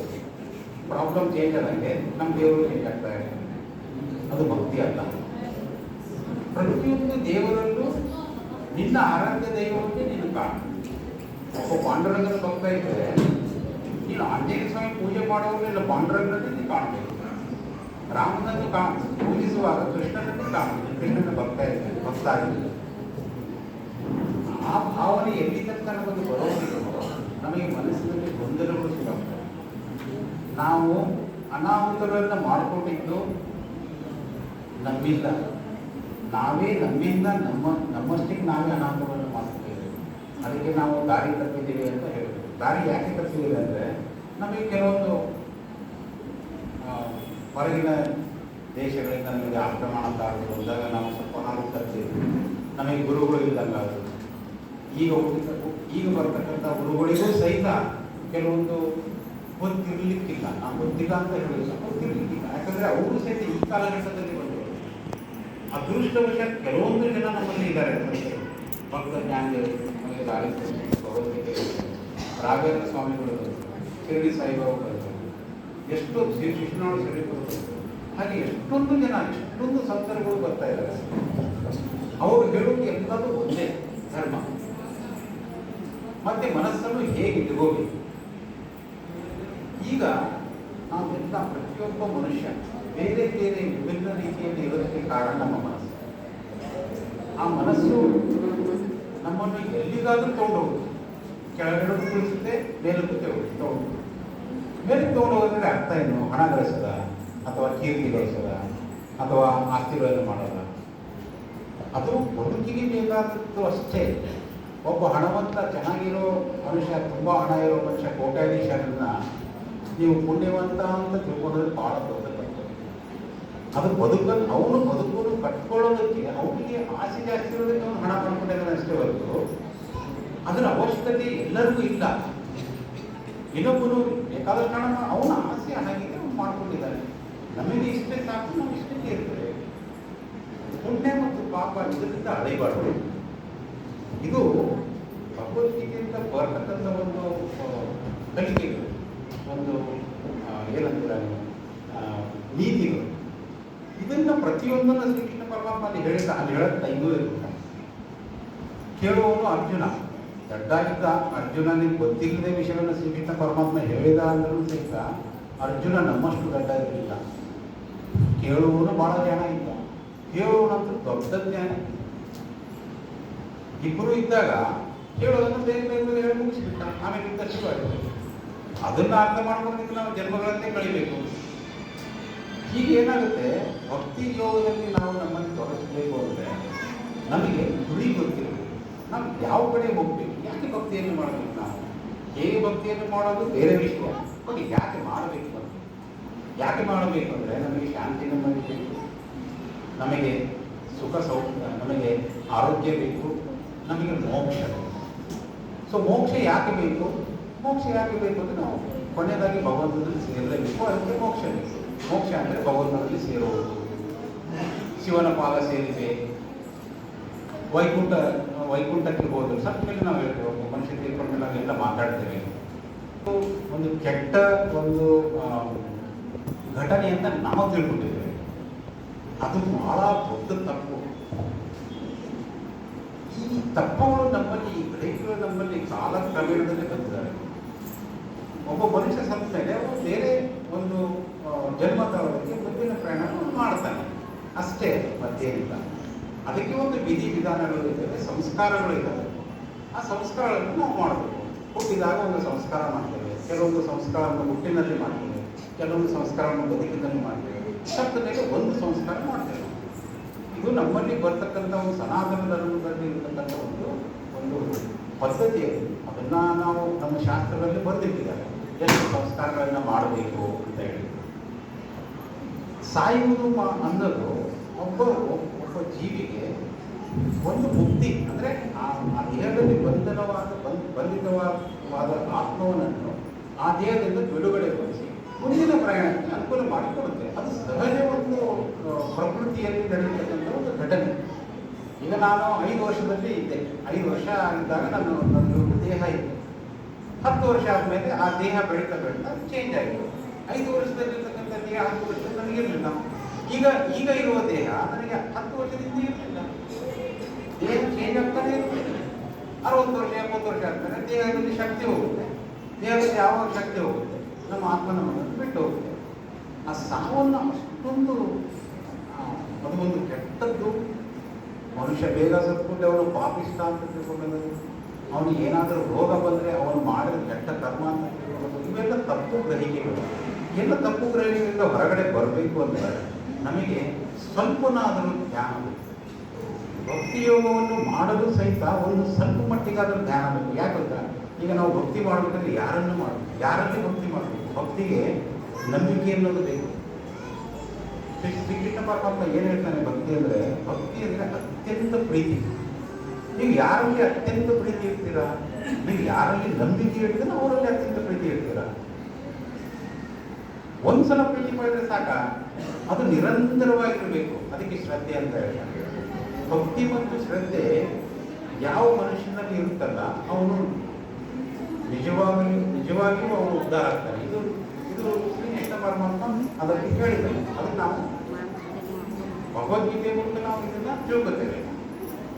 ಭಕ್ತಿ ಮತ್ತು ಶ್ರದ್ಧೆಯನ್ನು ಇಡಬೇಕಂದ್ರೆ ನಿಮಗೆ ಯಾರಲ್ಲಿ ಇಡಬೇಕು? ಅವನು ಹೇಳ್ತಾನೆ ನನ್ನಲ್ಲಿ ಇಡಿ. ನೀವು ಯಾರಿಗೂ ಪೂಜೆ ಮಾಡಿದ್ರೆ ನನ್ನನ್ನೇ ಪೂಜೆ ಮಾಡ್ತೀರಿ ಅಂತ ತಿಳ್ಕೊಳ್ಳಿ. ನೀವು ಏನೇ ಕೆಲಸ ಮಾಡಿದ್ರು ನನ್ನ ಸಲುವಾಗಿನೇ ಮಾಡ್ತೀರಿ ಅಂತ ತಿಳ್ಕೊಳ್ಳಿ. ಯಾಕೆಂದ್ರೆ ನೀವು ಮಾಡೋ ಪ್ರತಿ ಕೆಲಸನೂ ನೀವು ತಿಳ್ಕೊಂಡಿದ್ರೆ ನೀವು ಮಾಡ್ತಾ ಇದ್ದೀರ ಅಂತ ಹೇಳಿ, ಬಟ್ ಮಾಡಕ್ಕೆ ಹಚ್ಚಿದ್ದು ನಾನು, ನನ್ನ ಸೃಷ್ಟಿ ಇಟ್ಟು ನೀವು ನನ್ನ ಸೃಷ್ಟಿಯನ್ನು ಮುನ್ನಡೆಸ್ತಾ ಇದ್ದೀರಾ. ನಿಮ್ಮ ಕೆಲಸ ಮಾಡ್ತೀನಿ, ನಿಮ್ಮ ಕೆಲಸನ ನೀವು ಮಾಡ್ಕೋತೀರಿ ಅಂತ ನೀವು ತಿಳ್ಕೊಂಡಿದ್ದೀರಾ. ನಿಮ್ಮ ಭ್ರಮೆ ನೀವು ಮಾಯೆಯಲ್ಲಿದ್ದೀರಾ, ಭ್ರಮೆಯಲ್ಲಿದ್ದೀರಾ. ನಿಮಗೆ ನಿಮ್ಮ ಬದುಕನ್ನು ಕಟ್ಕೊಳ್ಳೋದಕ್ಕೆ ಕೆಲಸ ಮಾಡ್ತೀರಿ ಅಂತ ನೀವು ತಿಳ್ಕೊಂಡಿದ್ದೀರಾ. ಆದರೆ ಅದು ನನ್ನ ಸೃಷ್ಟಿ ನಡೆಸ್ತಾ ಇದೆ. ಆದರೆ ಅದು ನಿಮಗೆ ಗೊತ್ತಿದ್ರೆ ನೀವು ಅದಕ್ಕೆ ಶ್ರೀಕೃಷ್ಣಾರ್ಪಣಮಸ್ತು ಅಂತ ಹೇಳ್ತೀರಿ. ಅದಕ್ಕೆ ನಿಮ್ಗೆ ಗೊತ್ತಿಲ್ಲ ಅಂದರೆ ಅದನ್ನು ನಾನು ಮಾಡಿದೆ ಅಂತ ಅಷ್ಟೇ ವ್ಯತ್ಯಾಸ. ಅಂದರೆ ಏನೇ ಮಾಡಿ ನೀವು ಮನಸ್ಸಿನಲ್ಲಿರುವ ಭಾವ ಮುಖ್ಯ. ಭಕ್ತಿಯೋಗದಲ್ಲಿ ಕೃಷ್ಣ ಪರಮಾತ್ಮ ಹೇಳೋದು ಭಾವ ಬಹಳ ಮುಖ್ಯ. ನೀವು ಯಾವ ಭಾವ ಇಟ್ಟುಕೊಂಡು ನೀವು ಪೂಜೆ ಮಾಡ್ತೀರ ಅನ್ನೋದು ಬಹಳ ಮುಖ್ಯ. ಒಂದು ಕಥೆಯಲ್ಲಿ ಏನಾಗುತ್ತೆ,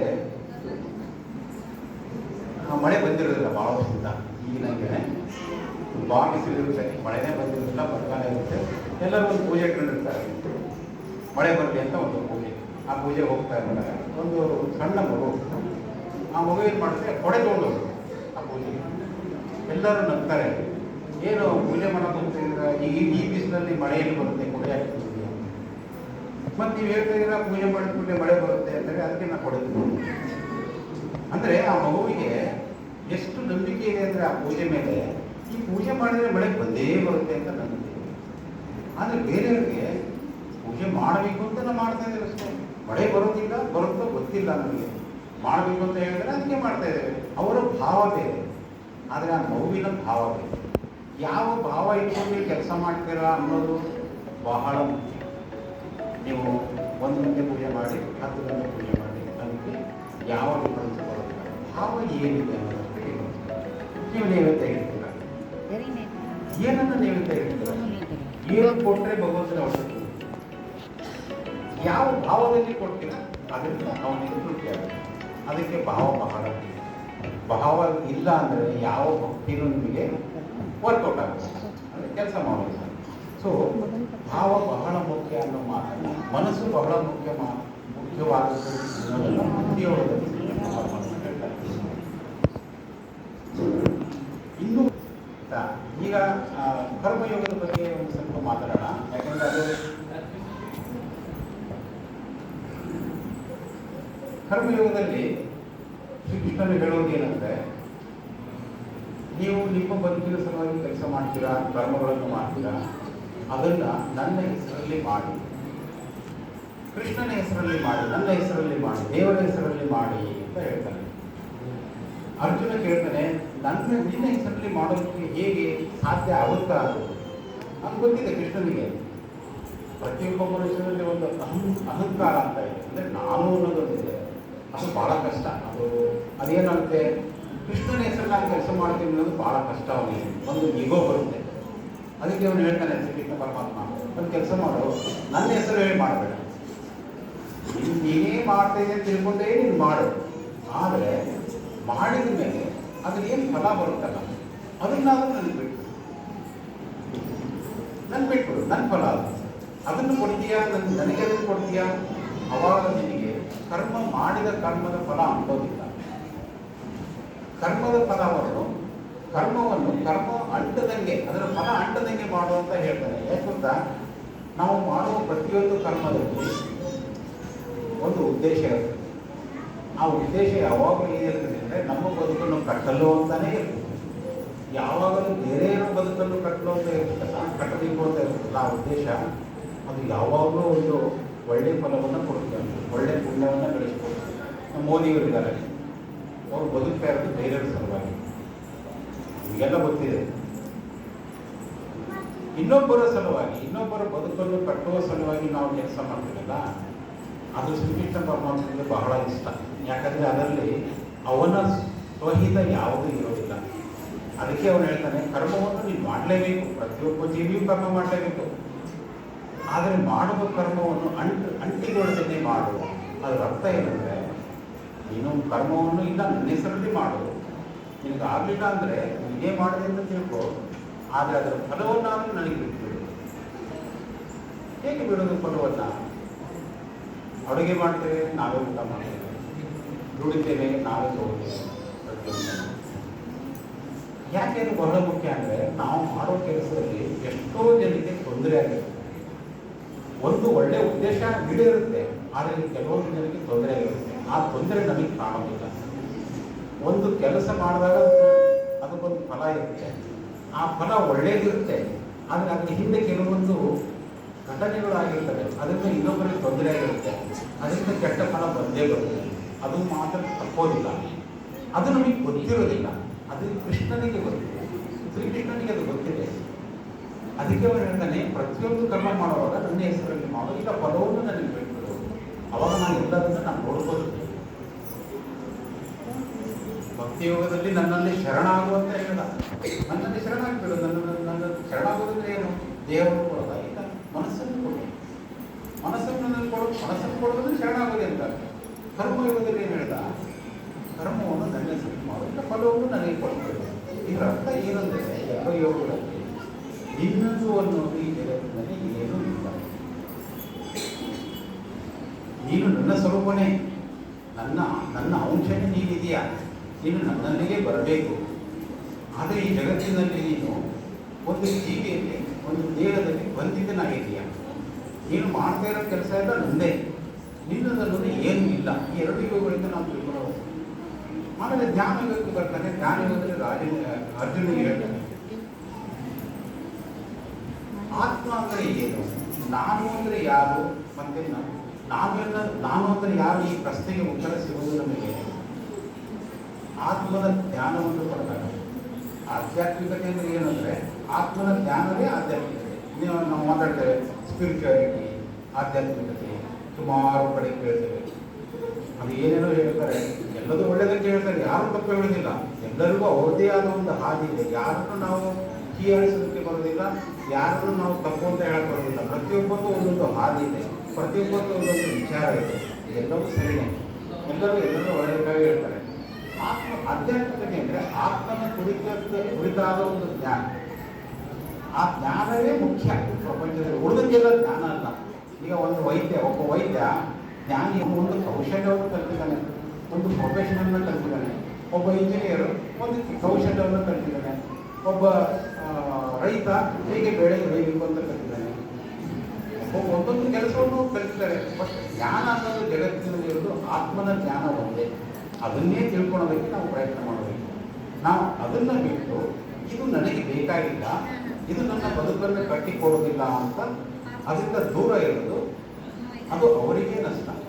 ಅದಕ್ಕೆ ನಾವು ಹೇಳ್ತೇವೆ, ಯಾವಾಗಲೂ ಹೇಳ್ತಾ ಇರ್ತೇವೆ, ಭಗವದ್ಗೀತೆ ಅನ್ನೋದು ವಯಸ್ಸವರಿಗೆ, ಕೆಲಸ ಇದ್ದವರಿಗೆ, ಅಥವಾ ಜಸ್ಟ್ ಇಂಟ್ರೆಸ್ಟ್ ಇದ್ದವರಿಗೆ ಅಲ್ಲ. ಪ್ರತಿಯೊಬ್ಬ ಜೀವಿಗೂ ತನ್ನ ಒಂದು ಜೀವನದ ಪ್ರಯಾಣದಲ್ಲಿ ಅದು ಬೇಕೇ. ಯಾಕಂದರೆ ಅದನ್ನು ನಾವು ಅದು ತಿಳ್ಕೊಂಡ್ರೆ ನಮಗೆ ಹೇಗೆ ಬದುಕಬೇಕು ಅಂತ ಗೊತ್ತಾಗುತ್ತೆ. ಶ್ರೀಕೃಷ್ಣ ಪರಮಾತ್ಮನ ಜಗತ್ತನ್ನು ಯಾವ ರೀತಿ ನೋಡ್ತಾನೆ ಅನ್ನೋದು ನಮ್ಗೆ ಅರ್ಥ ಆಗುತ್ತೆ. ಅವ್ರು ಯಾವ ರೀತಿ ನೋಡ್ಕೊಂತ ಹೋದ. ಆಮೇಲೆ ನಾನು ಹೇಳ್ತೀನಿ,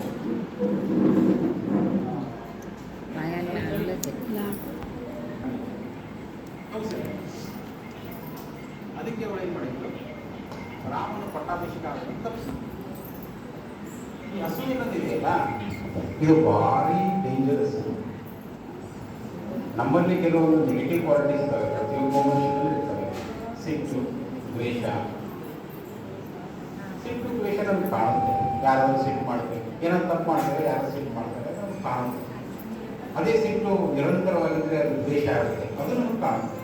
ಯಾಕಂದರೆ ಆ ಸಿಟ್ಟಲ್ಲಿ, ಆ ದ್ವೇಷದಲ್ಲಿ ಅವ್ರು ಏನೋ ಮಾಡ್ತಿರ್ತಾನೆ, ನಾವು ಅದಕ್ಕೆ ಏನೋ ಉತ್ತರ ಕೊಡ್ತಾ ಇರ್ತೇವೆ. ಪ್ರತಿಯೊಂದು ನಮಗೆ ಕಾಣುತ್ತೆ. ಅಸೂಯೆಯಲ್ಲಿದೆಯಲ್ಲ, ಅಸೂಯೆ ಗೊತ್ತಾಗುತ್ತಲ್ಲ ಹೊಟ್ಟೆಗೆ, ಇದು ಯಾರಿಗೂ ಕಾಣೋದಿಲ್ಲ. ಇದು ಕಾಣೋದಿಲ್ಲ ಹೊರಗಡೆ, ಆದರೆ ಅದು ಬಹಳ ಕೆಟ್ಟ ಕೆಲಸಗಳನ್ನು ಮಾಡುತ್ತೆ.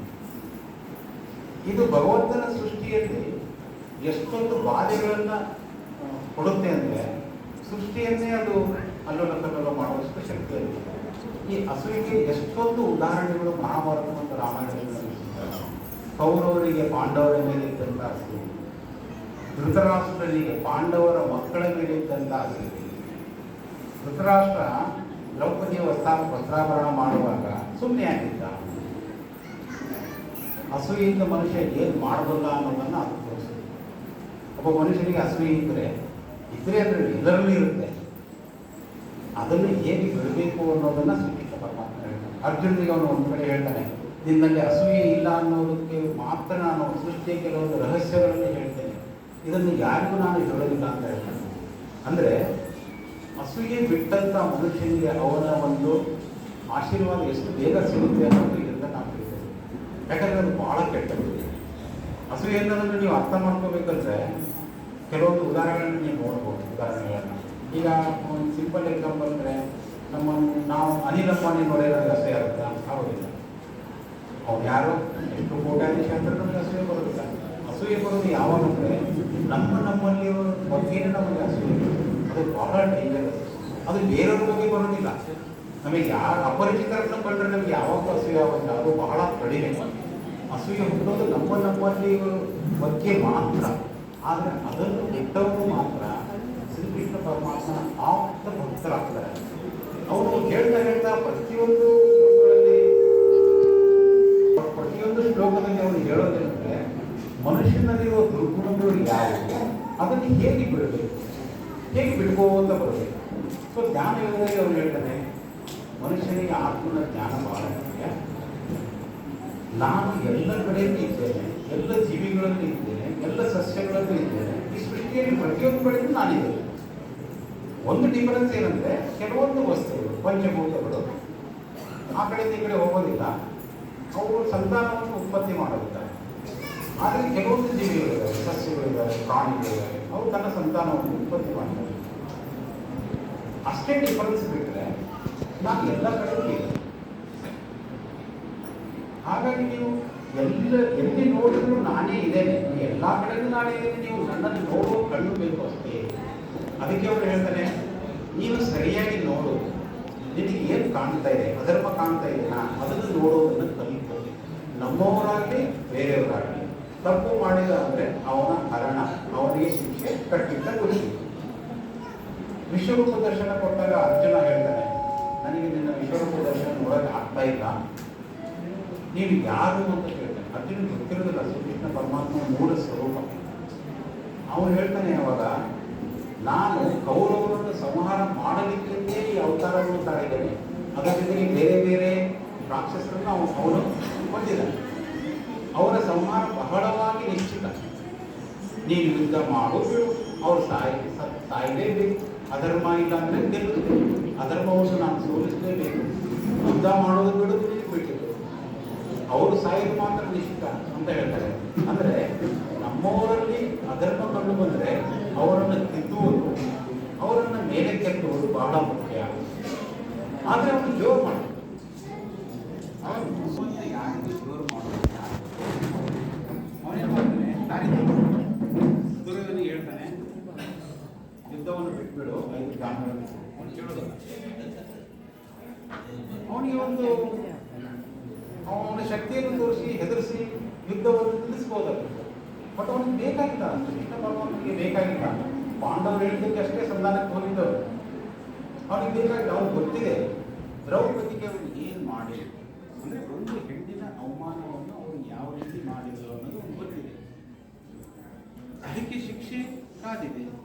ಅದನ್ನು ತಪ್ಪಿಸೋದಕ್ಕೆ ಯಾರೂ ಸಾಧ್ಯ ಇಲ್ಲ. ಅದು ಅವ್ನಿಗೆ ಗೊತ್ತಿದೆ. ಅದನ್ನು ತಪ್ಪಿಸೋದಕ್ಕೆ ಅವನು ತಪ್ಪಿಸೋದಿದೆ. ಅವನೇನಾದ್ರೂ ಅದನ್ನು ತಪ್ಪಿಸಿದರೆ ಅವನ ನಿಯಮಗಳನ್ನು ಅವನೇ ಮೀರಿದಂಗೆ ಆಗುತ್ತೆ. ದ್ರೌಪದಿ ಶಾಪ ಹೊರಕೊಟ್ಟು ಹೋಗಬೇಕಲ್ಲ, ಹೆಂಗೆ ಹೊರಟೋಗುತ್ತೆ ದ್ರೌಪದಿ ಶಾಪ?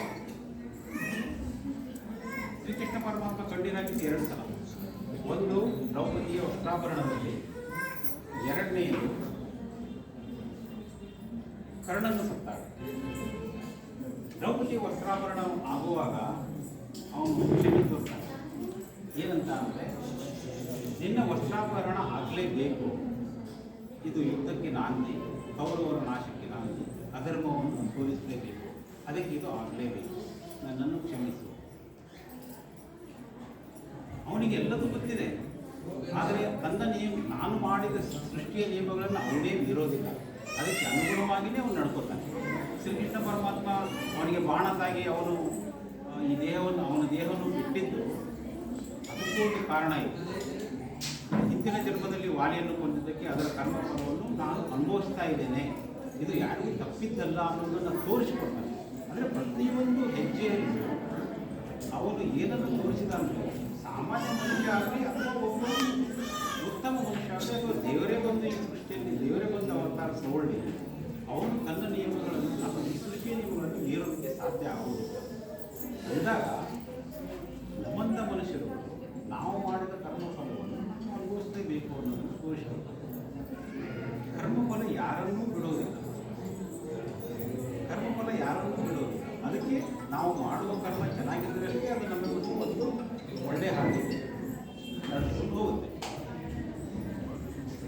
ಎಷ್ಟೊಂದು ಅನ್ಯಾಯ ನಡೀತಾ ಇದೆ ಜಗತ್ತಿನಲ್ಲಿ. ದೇವರು ಎಲ್ಲಿದ್ದಾನೆ ಅಂತ ನಮಗೆ ಪ್ರಶ್ನೆ ಬರುತ್ತೆ, ನಮಗೆಲ್ಲ ಪ್ರಶ್ನೆ ಬರುತ್ತೆ. ಎಷ್ಟೊಂದು ಅನ್ಯಾಯ ನಡೀತಾ ಇದೆ, ದೇವರು ಎಲ್ಲಿದ್ದಾನೆ, ದೇವರು ಏನು ಮಾಡ್ತಾನೆ ಇಲ್ಲ. ಅವನ ಒಂದು ನಿಯಮ ಹಾಗೆ ಇಲ್ಲ. ಅವನ ಒಂದು ನಿಯಮ ಏನಿದೆ ಅಂದರೆ, ಈ ಸೃಷ್ಟಿಯಲ್ಲಿ ಪ್ರತಿಯೊಬ್ಬರಿಗೂ ವಿಜಯ ಅನ್ನೋದು ಬೇಕು, ಗೆಲುವು ಅನ್ನೋದು ಎಲ್ಲರಿಗೂ ಬೇಕು. ಒಂದು ಕ್ಲಾಸಲ್ಲಿ ಓದಿ ಏನೋ ಹೊರಟಿದ್ದಾರಂದರೆ ಪ್ರತಿಯೊಬ್ಬ ಸ್ಟೂಡೆಂಟು ನಾನು ಗೆಲ್ಲಬೇಕು ಅಂತಲೇ ಪ್ರಯತ್ನ ಮಾಡ್ತಾನೆ. ಅಂದರೆ ಪ್ರತಿಯೊಬ್ಬನಿಗೂ ನಾನು ಜೀವನದಲ್ಲಿ ಗೆಲ್ಲಬೇಕು ಅಂತಲೇ ಪ್ರಯತ್ನ ಮಾಡ್ತಾನೆ. ಅವನು ತಪ್ಪು ಮಾಡಿರಲಿ, ಅವನು ಪಾಪ ಮಾಡಿರಲಿ, ಅವನಿಗೆ ಗೆಲುವು ಅನ್ನೋದು ಬೇಕು. ಹೀಗೆ ಅವನು ಏನು ಮಾಡ್ತಾನೆ, ಗೆಲುವು ಅನ್ನೋದು ಎಲ್ಲರಿಗೂ ಬೇಕು. ಈ ಸೃಷ್ಟಿಯ ನಿಯಮ ಅನ್ನೋದು ಪಾಪಿಗಳನ್ನು ಒಂದು ಸ್ವಲ್ಪ ಮಟ್ಟಿಗೆ ಕ್ಷಮಿಸ್ತಾನೆ. ಒಂದು ಲೇವಲ್ ಬಂದಾಗ ಒಂದು ಹಂತದ ತನಕ ಕ್ಷಮಿಸ್ತಾನೆ, ಆಮೇಲೆ ಅವನು ಸಂಹಾರ ಮಾಡ್ತಾನೆ. ಇದು ಅವನ ಒಂದು ನಿಯಮ. ಇದೇ ರೀತಿ ನೀವು ಭಗವದ್ಗೀತೆಯಲ್ಲಿ ನೀವು ಓದ್ಕೊತಾ ಹೋದರೆ ಅಥವಾ ಹೀಗೆ ಕೇಳ್ಕೊತಾ ಹೋದರೆ ನಿಮಗೆ ಸುಮಾರು ವಿಷಯಗಳು ಗೊತ್ತಾಗ್ತವೆ. ಅದರಿಂದ ನಮಗೆ ಒಂದು ಒಳ್ಳೆಯ ಹಾದಿ ಸಿಗುತ್ತೆ.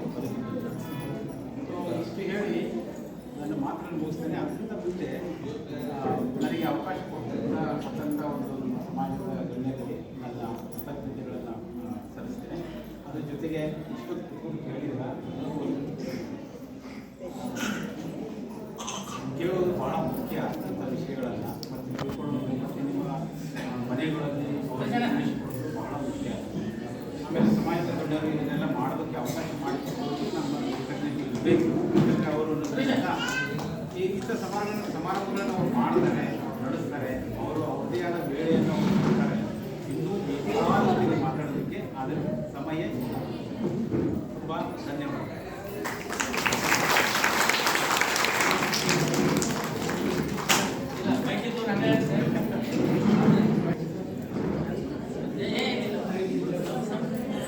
ಇವತ್ತಿನ ಉಪನ್ಯಾಸ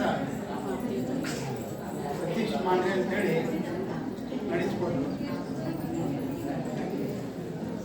ನಮ್ಮ ಜೀವನದಲ್ಲಿ ಭಗವದ್ಗೀತೆಯ ಮಹತ್ವ ಎಷ್ಟು ಅನ್ನೋದನ್ನು ಭಾಳ ಇದೆ.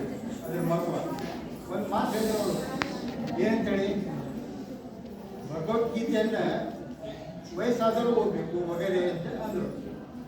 ಅದು ಹೆಚ್ಚಾಗಿ ಇದೇ ನಡೀತಾ ಇದೆ.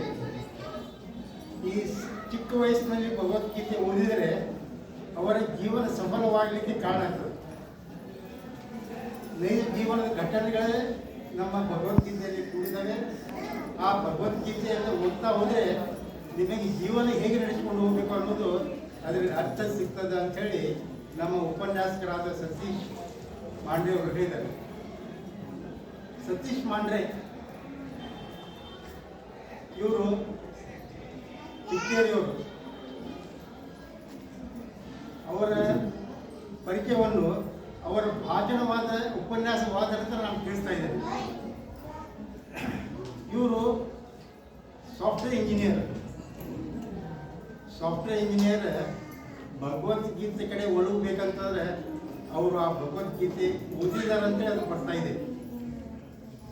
ಸಾಫ್ಟ್ವೇರ್ ಇಂಜಿನಿಯರಲ್ಲಿ ಯಾವಾಗಲೂ ಭಗವದ್ಗೀತೆ ಬಗ್ಗೆ ಜಾಸ್ತಿ ಒಲವು ಇರುವುದಿಲ್ಲ. ಆದರೆ ಇವರು ಈ ಮೋದಿ ವಗೇರೆ ಏನು ಧರ್ಮ ರಕ್ಷಣೆ ಮಾಡಲಿಕ್ಕೆ ಹೊರಟಿದ್ದಾರಲ್ಲ, ಅದರಿಂದ ಪ್ರಭಾವಿತರಾಗಿ ಇವರು ಕೂಡ ನನ್ನಿಂದಾದ ಸಹಾಯ ಮಾಡಬೇಕು ಅನ್ನೋ ಉದ್ದೇಶದಿಂದ ಇವರು ಹೊರಟಿದ್ದಾರೆ.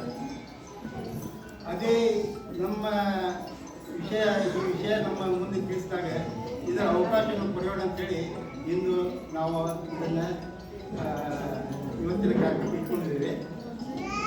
ಸತೀಶ್ ಮಾಂಡ್ರೆ ಅವರು ನಮ್ಮ ಮಹಿಳಾ ಮಂಡಳದಲ್ಲಿ ಒಬ್ಬರು ಶೋಭಾ ಸರ್ವದಿ ಅಂತ ಹೇಳಿದ್ದಾರೆ. ಅವರ ಅಣ್ಣರು, ಅವರ ಸಹೋದರ. ಇಂದು ಉಪನ್ಯಾಸವನ್ನು ನಡೆಸಿಕೊಟ್ಟ ನಮ್ಮ ಸತೀಶ್ ಮಾಂಡ್ರೆ ಅವರಿಗೆ ಸನ್ಮಾನ ಮಾಡಬೇಕೆಂದು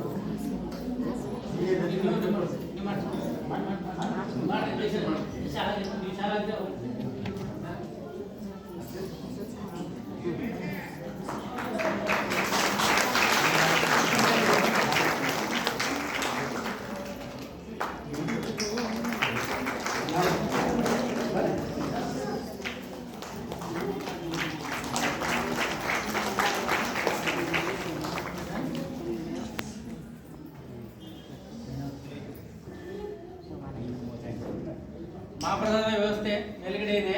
ಸಾವಕಾಶ ಹೋಗ್ರಿ, ಬದಲಾಗುತ್ತೆ ಬಾಳೆ. ಕರೆಂಟ್ ಹೋಗಿದೆ, ಹೊಟ್ಟೆ ಜಾಸ್ತಿ ಹೊಟ್ಟೆ ಹತ್ತಿರಲ್ಲ, ಅವ್ರ ಮೊದಲು ಹತ್ತಿ ಆಮೇಲೆ ಬೇರೆಯವ್ರು ಹತ್ತಿ ಎಲ್ಲರೂ